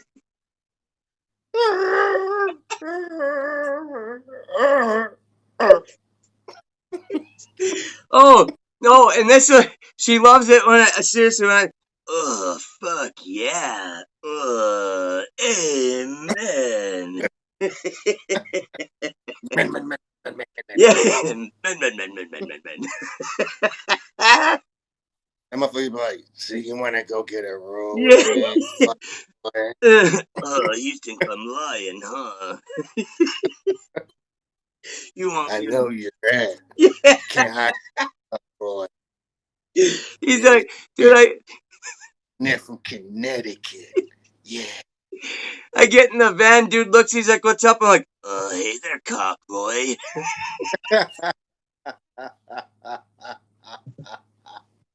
Hey, the first time I heard that shit, I fell out of the chair. I said, y'all motherfuckers is nasty. Remember what he did on this fucking second album? I can't even listen to that shit. With the ICP fucking... Oh, man, that shit was so crazy. Sucking it better. Oh, fine. Fuck you guys. You want Eminem? You can have Eminem. Hey, you got an off and on switch with that shit, yo. You sound just like that motherfucker. Hey, thanks, brother. I heard that shit and I was like, I gotta do that. And I sat and I just practiced and figured out until I got it. That's the only thing I can imitate. Hey, you should start hosting mixtapes. You should put a fake ad out there and be like, you can get Ken Kniff from Connecticut to host your mixtape. $1 million. Yeah. Yo, why haven't I thought of putting this voiceover in my shows yet? Am I nuts? Because I do put, like, I'll put, like, little videos or different clips, and I put my own sound behind a lot of them. Why the fuck am Hey, Oh, if you, yeah. hey, just don't say my name with no gay shit involved. No, hell no. We don't get down like that. No, I'll just go seduce the Hey, warden. hey there, cock boy. Yeah. Go buy that CD. $5. Oh, I'll be your cock boy for $5. Hear him from behind, cock boy. Yeah. Hey, we was hearing that shit before the albums came out. We Yes. was running around the hood. I was running around the hood saying that shit to certain people. That shit was hilarious. Yes. Dude, I flipped when I found out that that was like basically his other alter ego. Because I Well, had he's heard pressed. it and I was like, where did that come from? And my buddy Don Chud, look, remember it's on his first CD. And I was like, yeah, what the And then later in that song, he's like, made a couple of prank calls, collect. It's Ken Kniff from Connecticut. Can you accept? And I was like, yeah, that is him, that sick motherfucker. I love I'm it. gonna tell you some even crazier shit. The first time I ever heard the voice, Proof was doing it. What? What? Proof What? walked in the room and did that shit, and I didn't know what the fuck it was. And then when I heard the Eminem tape, I was like, wow. Man, that's dope. What the fucking history fucking lesson today. I love this shit. I can't get enough of it. Have you ever heard Proof and Eminem do MC Hammer and Vanilla Ice? No, no, no, no. Go I on want to though. YouTube, and it's on YouTube. Proof and Eminem, MC Hammer versus Vanilla Ice. It's hilarious. Dude, you know what I looked up before? I looked up, Eminem battles, old school Eminem battles in Detroit back then. And a lot of the fucking lines that he used on them 8 Mile battles, he really said in battles. Like when he said, Yeah. you better recognize me like you look familiar. Or like, you better recognize me like I look familiar. He fucking said that in a battle. And I was like, yeah, what the hell? And then that other part too, like basically what he said to, what's his name at then, Papa Doc? It was almost exactly that recent because he's like, if you turn my racial tissue into a racial issue, I'll something a razor splits you till a staple stitch you and all this. I was like, man, he went off on him, and he's like, and tell your crew you just got beat by a honky. And I was like, fuck yeah, get him! Like that was some real shit. He was something different with that battle and shit. Yes. I never saw it face to face. I was never there at the certain times. Right.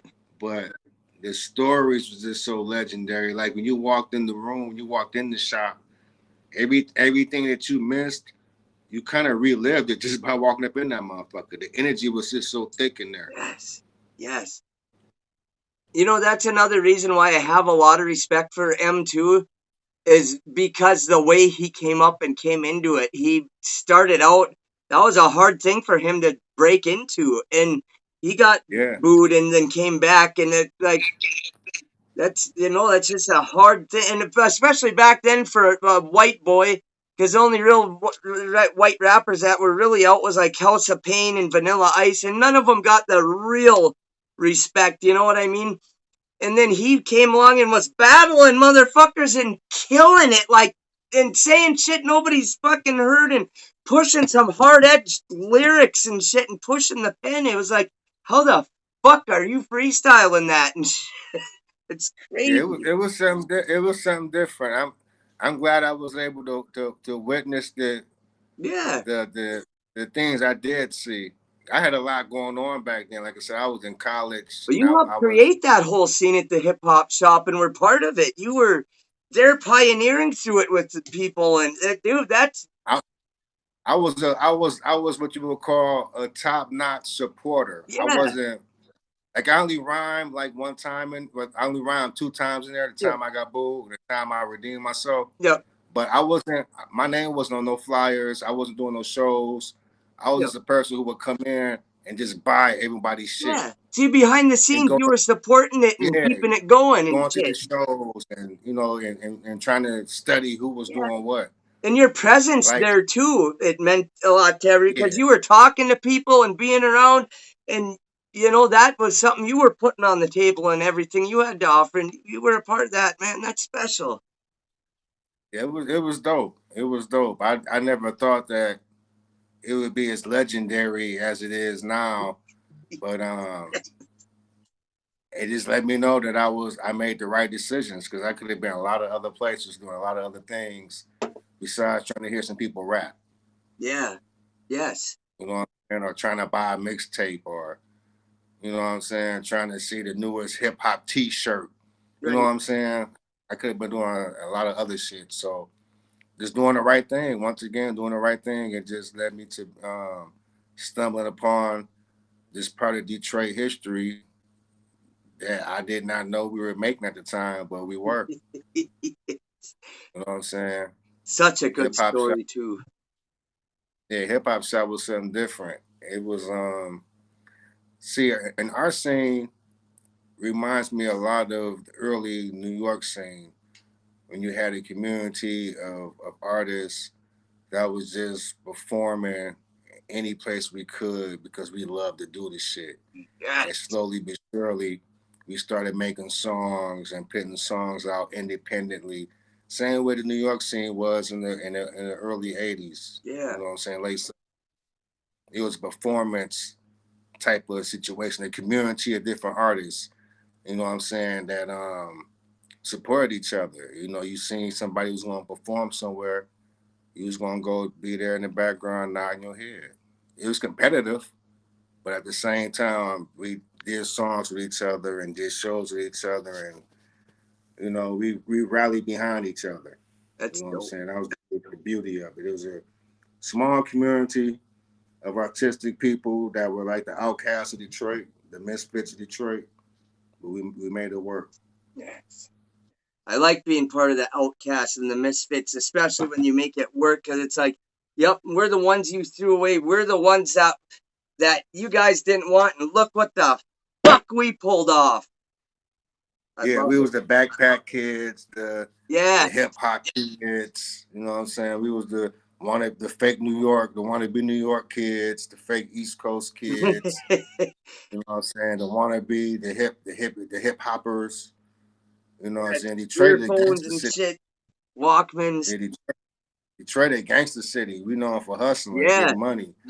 So the Murder prevalent Mitten. sound here, yeah, the sound here was like West Coast gangster shit and Oakland, Northern California player shit. Yep. You I know love what it I'm saying? because it's like it's got its own sound.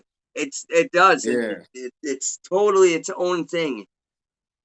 And why Oakland music and Detroit music is so unique to each other.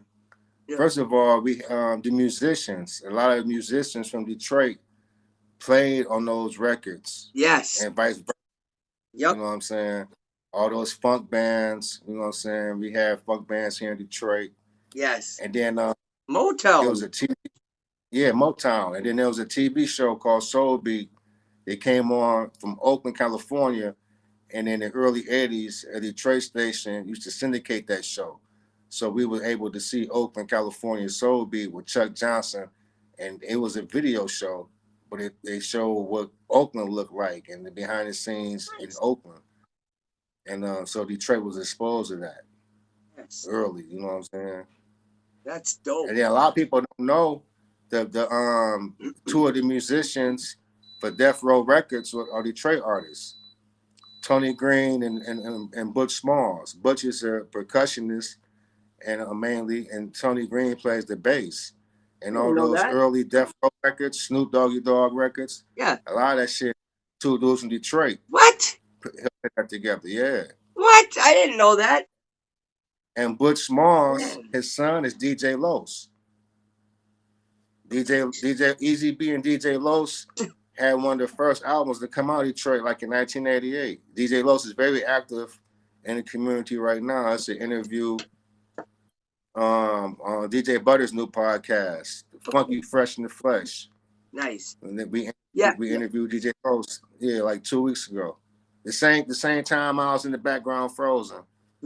Yeah. Where Yeah. my mask at? Mask anxiety. Yeah. I'm gonna look Let me through. try to meditate. Yeah. I'm gonna look. I was Yeah, just cover it I'm up with nervous. that. Yeah. Let me ease the pain. Yes, and I ain't passing this around. Oh no. No, I stopped passing first before the pandemic. I'm too grown for that shit. right?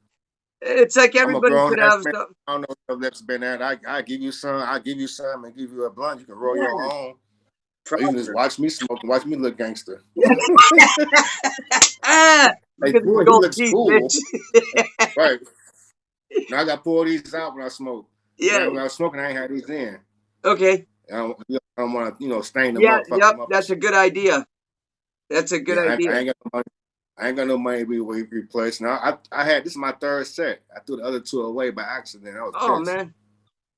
Yeah, I said I'll never do that again. I keep these motherfuckers like that dog. Can that dog be on you? Yeah. I said I'll be on these Yeah. motherfuckers right here. Hey, I don't blame you. That gold costs fucking money. Yeah, Real yeah. money. I can't be fucking around for real. Shout out to my jeweler, my man. Damn, what's his name? I'm tripping.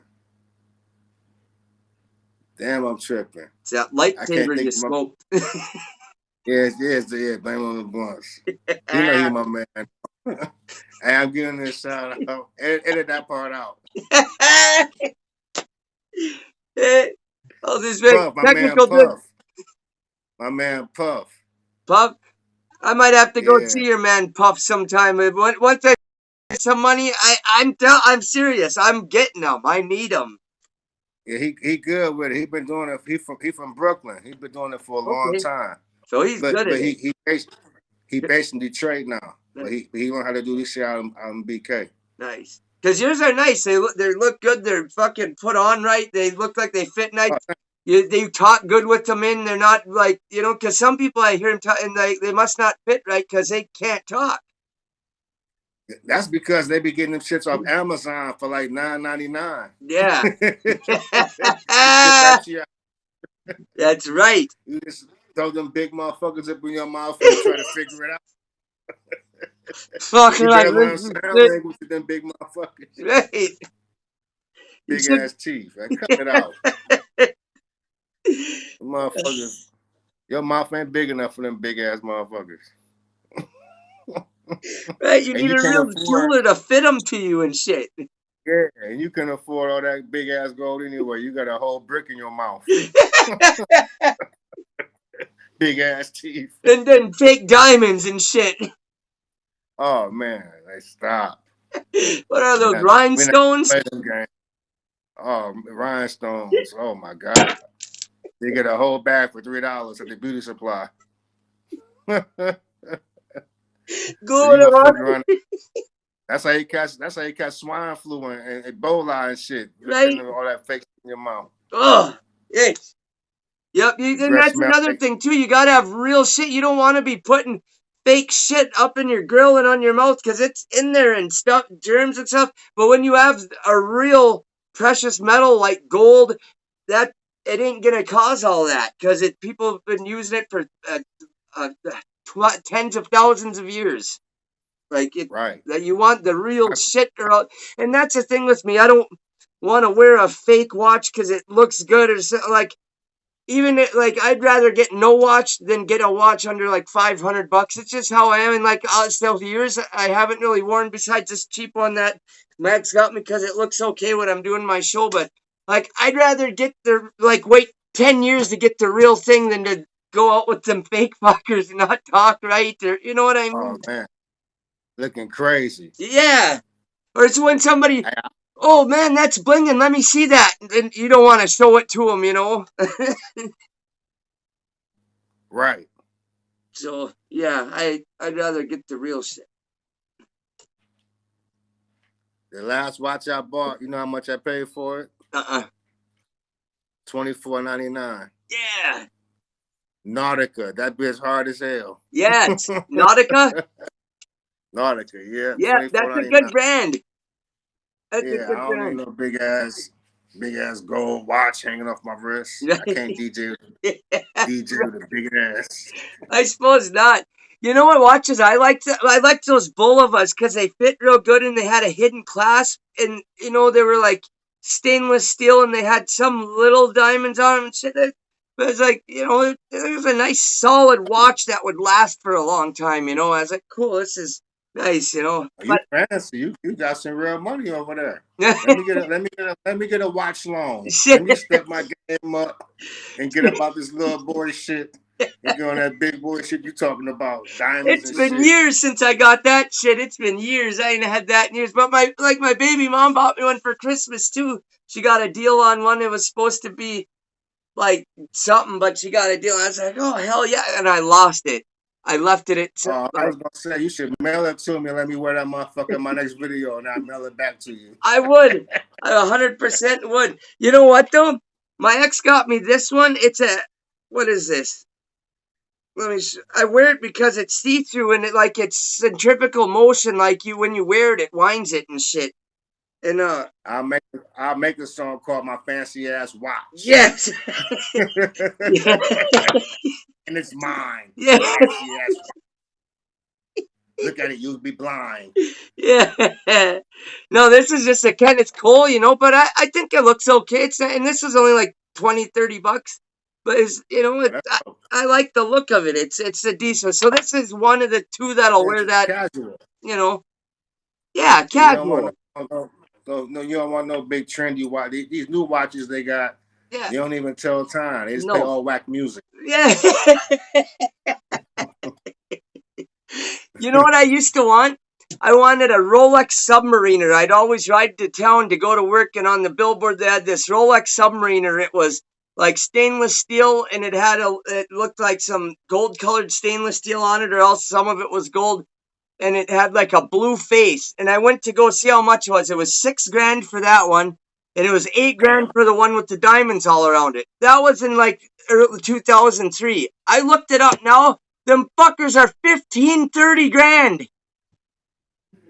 Man, I would have to sell a lot of nickel bags of weed to get something like Yeah, that player. it's crazy. I can never afford that shit. I ain't rich. Fuck. So I've scratched that idea. I'll stick with the low end boulevards and shit. Anybody out there want to see me with a fancy watch, make sure you buy a copy of Good Dope Sells Yep. Itself. And I get a fancy watch just for y'all to say thank you. Yep. Hey, I helped throw down. You guys, I There helped you throw go. down. Good Dope Sells Itself.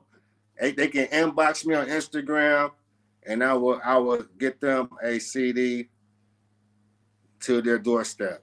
Yes. You gonna put my Instagram on the link in the description? Yep. I'll put that on there. Absolutely. And I'll put Yeah.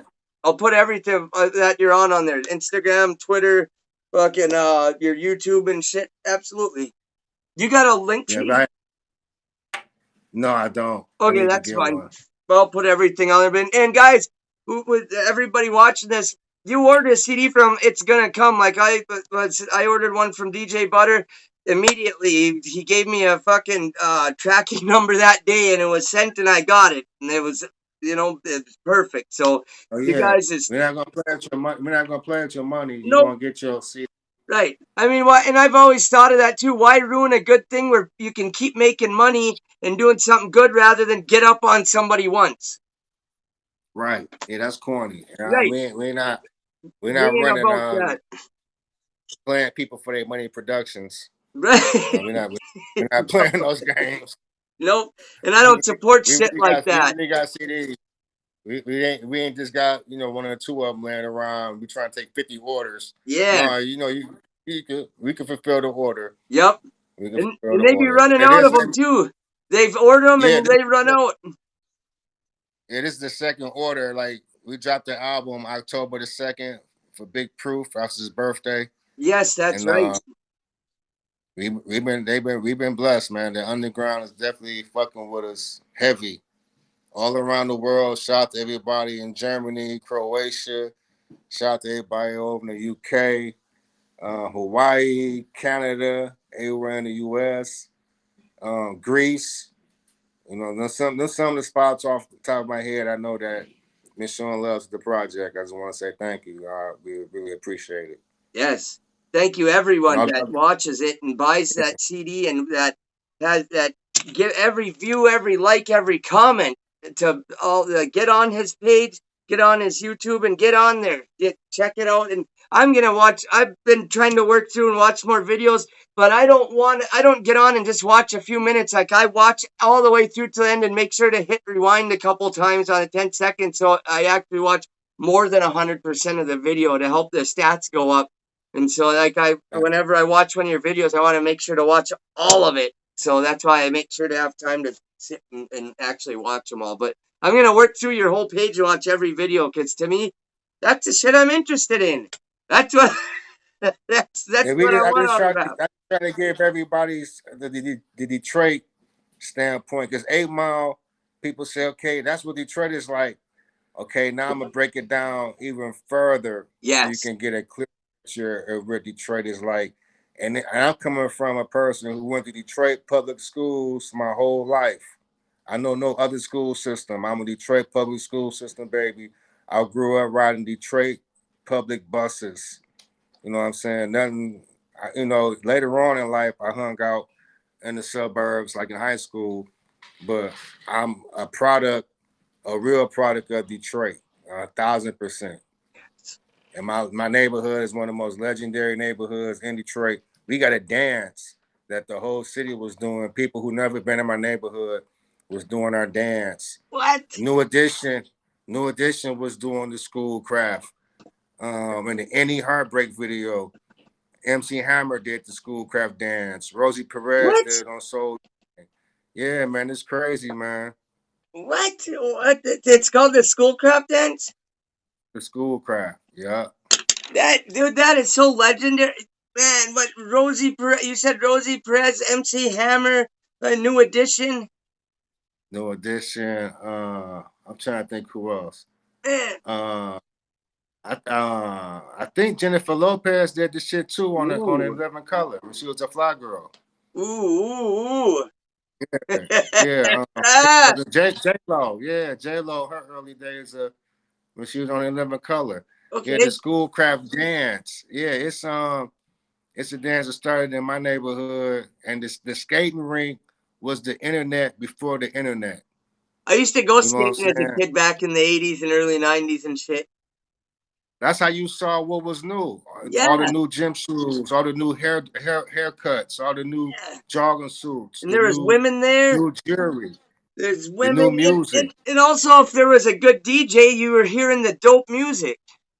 Yeah, exactly. So that the between the shopping malls, high schools, even any all schools, really like middle school, high school, the mall, skating rink, the movie theater, arcade, any place where teenagers and young adults hung out Yeah, was the internet before the internet. You right. saw shit in real time. You know what I'm saying? Yeah, You saw the new Jordans because somebody at the party got the motherfuckers on. yeah. You know what I'm saying? You didn't see the commercial No, at first. Maybe you saw them on somebody's feet first. right. Or you went to the mall and you saw them in the mall, but you had to be there, Yes, physically be there to see shit. right. These kids don't You know what I'm understand saying? Not nowadays. You know? Yeah, now you can push a button and you read the whole history of Jordans. Yeah. Before Back you, back yeah, in the like day, I said, you had to be there. yeah, you had to watch TV and see Spike Lee saying "Gotta be the shoes." Yeah. I watched the All-Star game and see Jordan Duncan, and when they show the highlights, say what's on his feet though. Yes. And you go to school, and that one kid at school got the new Jordans on. Yes. You know what I'm saying? Yep. Yep.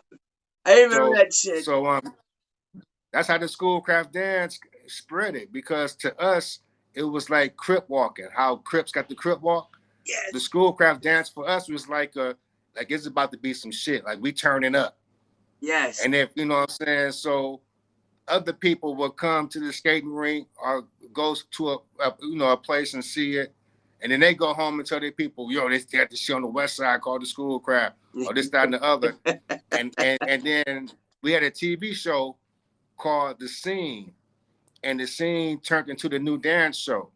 So Detroit always had its own TV show that was like a Soul Train type of show, That's but it was based in Detroit. So we did all the Detroit local dances and the national dances. dude, Yeah, that's crazy MC. to me. Like even before internet, that dance would go from your neighborhood there to the schoolcraft to all across the fucking nation and world like that. And Yeah, without it's internet or phone cameras or none of that shit, it took off none because of that people shit. loved that shit and it caught on. Like, yeah, we're gonna do that, and it got around to famous people. Facts, It's facts, and that shit crazy, started. That shit started in my 16 block neighborhood. It's 16 blocks right? where I come from. Before you cross over Yep. a freeway or cross over a street and into a different neighborhood. Wow. You know. So and anybody from cannot dispute this. They know I'm telling the truth. I'm not capping. This Right. this real. They know about the school. I rep the craft heavy because my family was living over here before I was even born, and my mom and dad got married in my grandma's house. You Wow. know what I'm saying? My dad worked for Michigan Bell Phone Company, and they were located in my neighborhood. You know what I'm saying? My mom worked at the local grocery market in the neighborhood, and why wouldn't I rep schoolcraft? You know what I'm Right. saying? My whole foundation of my life comes from this neighborhood. Right. I have a neighbor that's 14 years older than me. He worked at Harmony House, which is a local record store chain. If you go on my Instagram page, my Facebook, it's a picture of me and him. He's a white guy. Yeah. You know what I'm saying? My neighborhood always been mixed when I was growing up in the 70s and 80s. I live in a racially mixed neighborhood, working middle class. You Yep. know what I'm saying? We didn't grow up poor at all. You know what Cool. I'm saying? And it was a progressive Detroit neighborhood, Northwest Detroit. That's North cool. is called Grand Mount Rosedale community, and we have a historical district over here. I mean, it's crazy, Right. but at the same time, you have a bunch of bad kids who got resources to get by. Yeah. You know what I'm saying? To get out of class, Oh, and they gonna say, "Bitch, you from school crap," but they yeah. gonna they gonna let it be known, Yeah. and that's and I'm a product of that. Right. Hey. I'm a mascot for that shit. Right. That's why I rap the way I rap. That's that craft in me. Fab Yes. called me Diggla, so I ran with it. You know what I'm Yes. saying? I love it. Yes. It's fucking. Even though I was grew up in a town where it was small, like the actual town of Carlton is only like less than 1,000 people, but it's a huge county where there's a lot of people. It's one of the biggest counties in the state. Um, Okay. and, and it's That's how, like, that's how that's how Wayne County is. is it? Yeah. It has a lot of rural shit than ours, and like plus the reservation is hooked right up to it. So the native reservation right there in my school was like it was mixed all whites and natives, and so I grew up. All my friends were native. I grew up on the res with all my buddies. So I grew up out there, and That's I, dope. I I learned a lot of native culture and stuff, which I love. But I also there's a lot of poverty at some places out there too, and there's some people could use a lot of help and Right. you see some crazy shit out there, like like you hear stories about. But there's a lot of good people out there too, and it's just what the system did to them back in the day with them fake Catholic schools where they killed all them kids and beat them, cut off their Uh, braids if they talked their own language. Did you know it's illegal to speak Ojibwe or any Native American language in the state till like 1979? wow. That's fucked My up. And my they took. great my great my great great grandma was full blood of Cherokee. Really? It's okay. Yeah. Cool. My Hell my yeah. my, my family's from Kentucky. Okay, nice.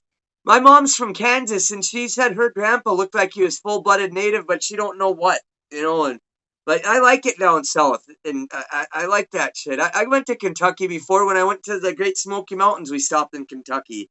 I liked it there. When I said in that rap, when I said you think I'm new to this, you did wrong. Hit my first J But Planet Rock Planet was Rock was a new song. Hey, 1982 in Louisville, Kentucky. I was with two of my older cousins on some family vacation shit, and they were teenagers and they were smoking a joint, and they threw it down on the ground, and my little badass picked that bitch up and ran off and hit it. holy shit! Yes, yes. I wanted That's to why I when said, I was young, but I thought my brother would tell on me. Then I found out he did when I was 14, so I started at 14. But I wanted to when I was like 10 because I was listening to Cypress Hill, or maybe I was 11, but I want to get high, so high. And I thought, this sounds good. It's a funkalistic, the blunt, I twist it, the slamified, buddhified, funk on your disses. Oh, what you missed it. I loved it. And then hits from the bong and just all their stoners. I thought, this sounds nice. They sound like it feels good. And my dad was telling me pot kills people. It makes you a zombie. God you bless you, like the Dad, but you were wrong about line, that. I need Yeah. blood. Blood. Oh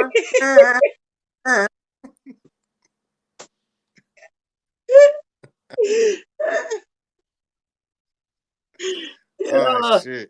He straight up did tell me that, and I was like, "Nah." I had to find my own way with that. But I will say this: all the other shit my dad told me for advice, he was right about 100%.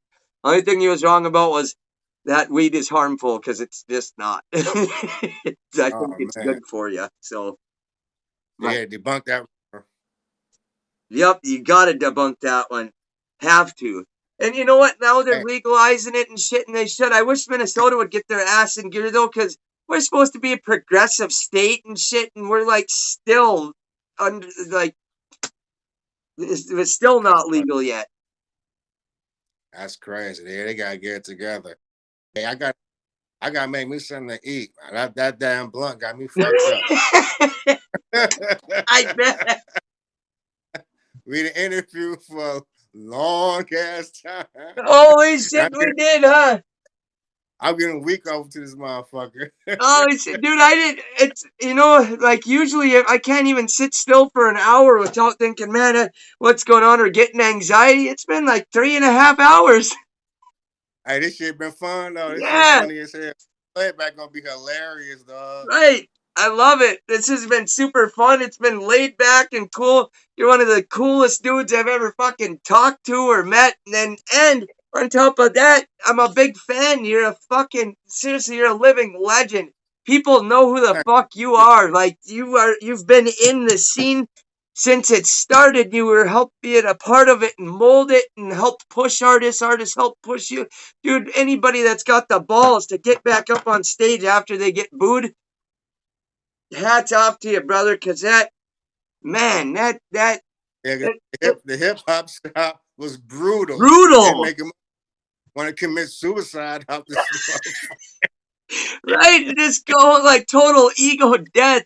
Oh, and just for any women watching, no, I'm not bald. I just shave my head because I don't like to mess with my hair. I just like it short, and sometimes I fade it. But no, I got hair, ladies. It just the this Playboy shit. yeah, Ah, just the fucking that boy lights Dub, reflecting off my head because it's so short. Oh that yeah, boy Dub brother. fool. Huh? That boy Dub fooling y'all. Woo-hoo-hoo. Hey, That brother. thrust. Pause. No homo. No, none at all. None at all. Just Pause. the little dance my son showed me. That was hilarious. Oh, fuck yeah. But I'm going to look that shit up too, and I'm going to have some of it pop up on here when we were Yeah, talking the about it. audio too. I don't care. This shit gonna be on Comedy Central. Watch what I tell This shit's going viral. And dude, thank you Word. so much for being on here. I'll let you get something to eat. I gotta actually eat too and do some shit with my kid and take care of it. Take the dog out, I think. But man, this has been an honor. It's been a fucking pleasure. I'm humbled by you being here. You're on the honor show. This is DJ King David, Dirty Davey Diggler. That's right. Schoolcraft's favorite. You know what I'm saying? Yeah. With my boy Dub on the honor show. You heard? You better recognize us like we look familiar. There you go. Yeah. Can't make this up. Nope. And thank you for this Keep history, it brother. positive. What's up? I said keep it positive. Yeah.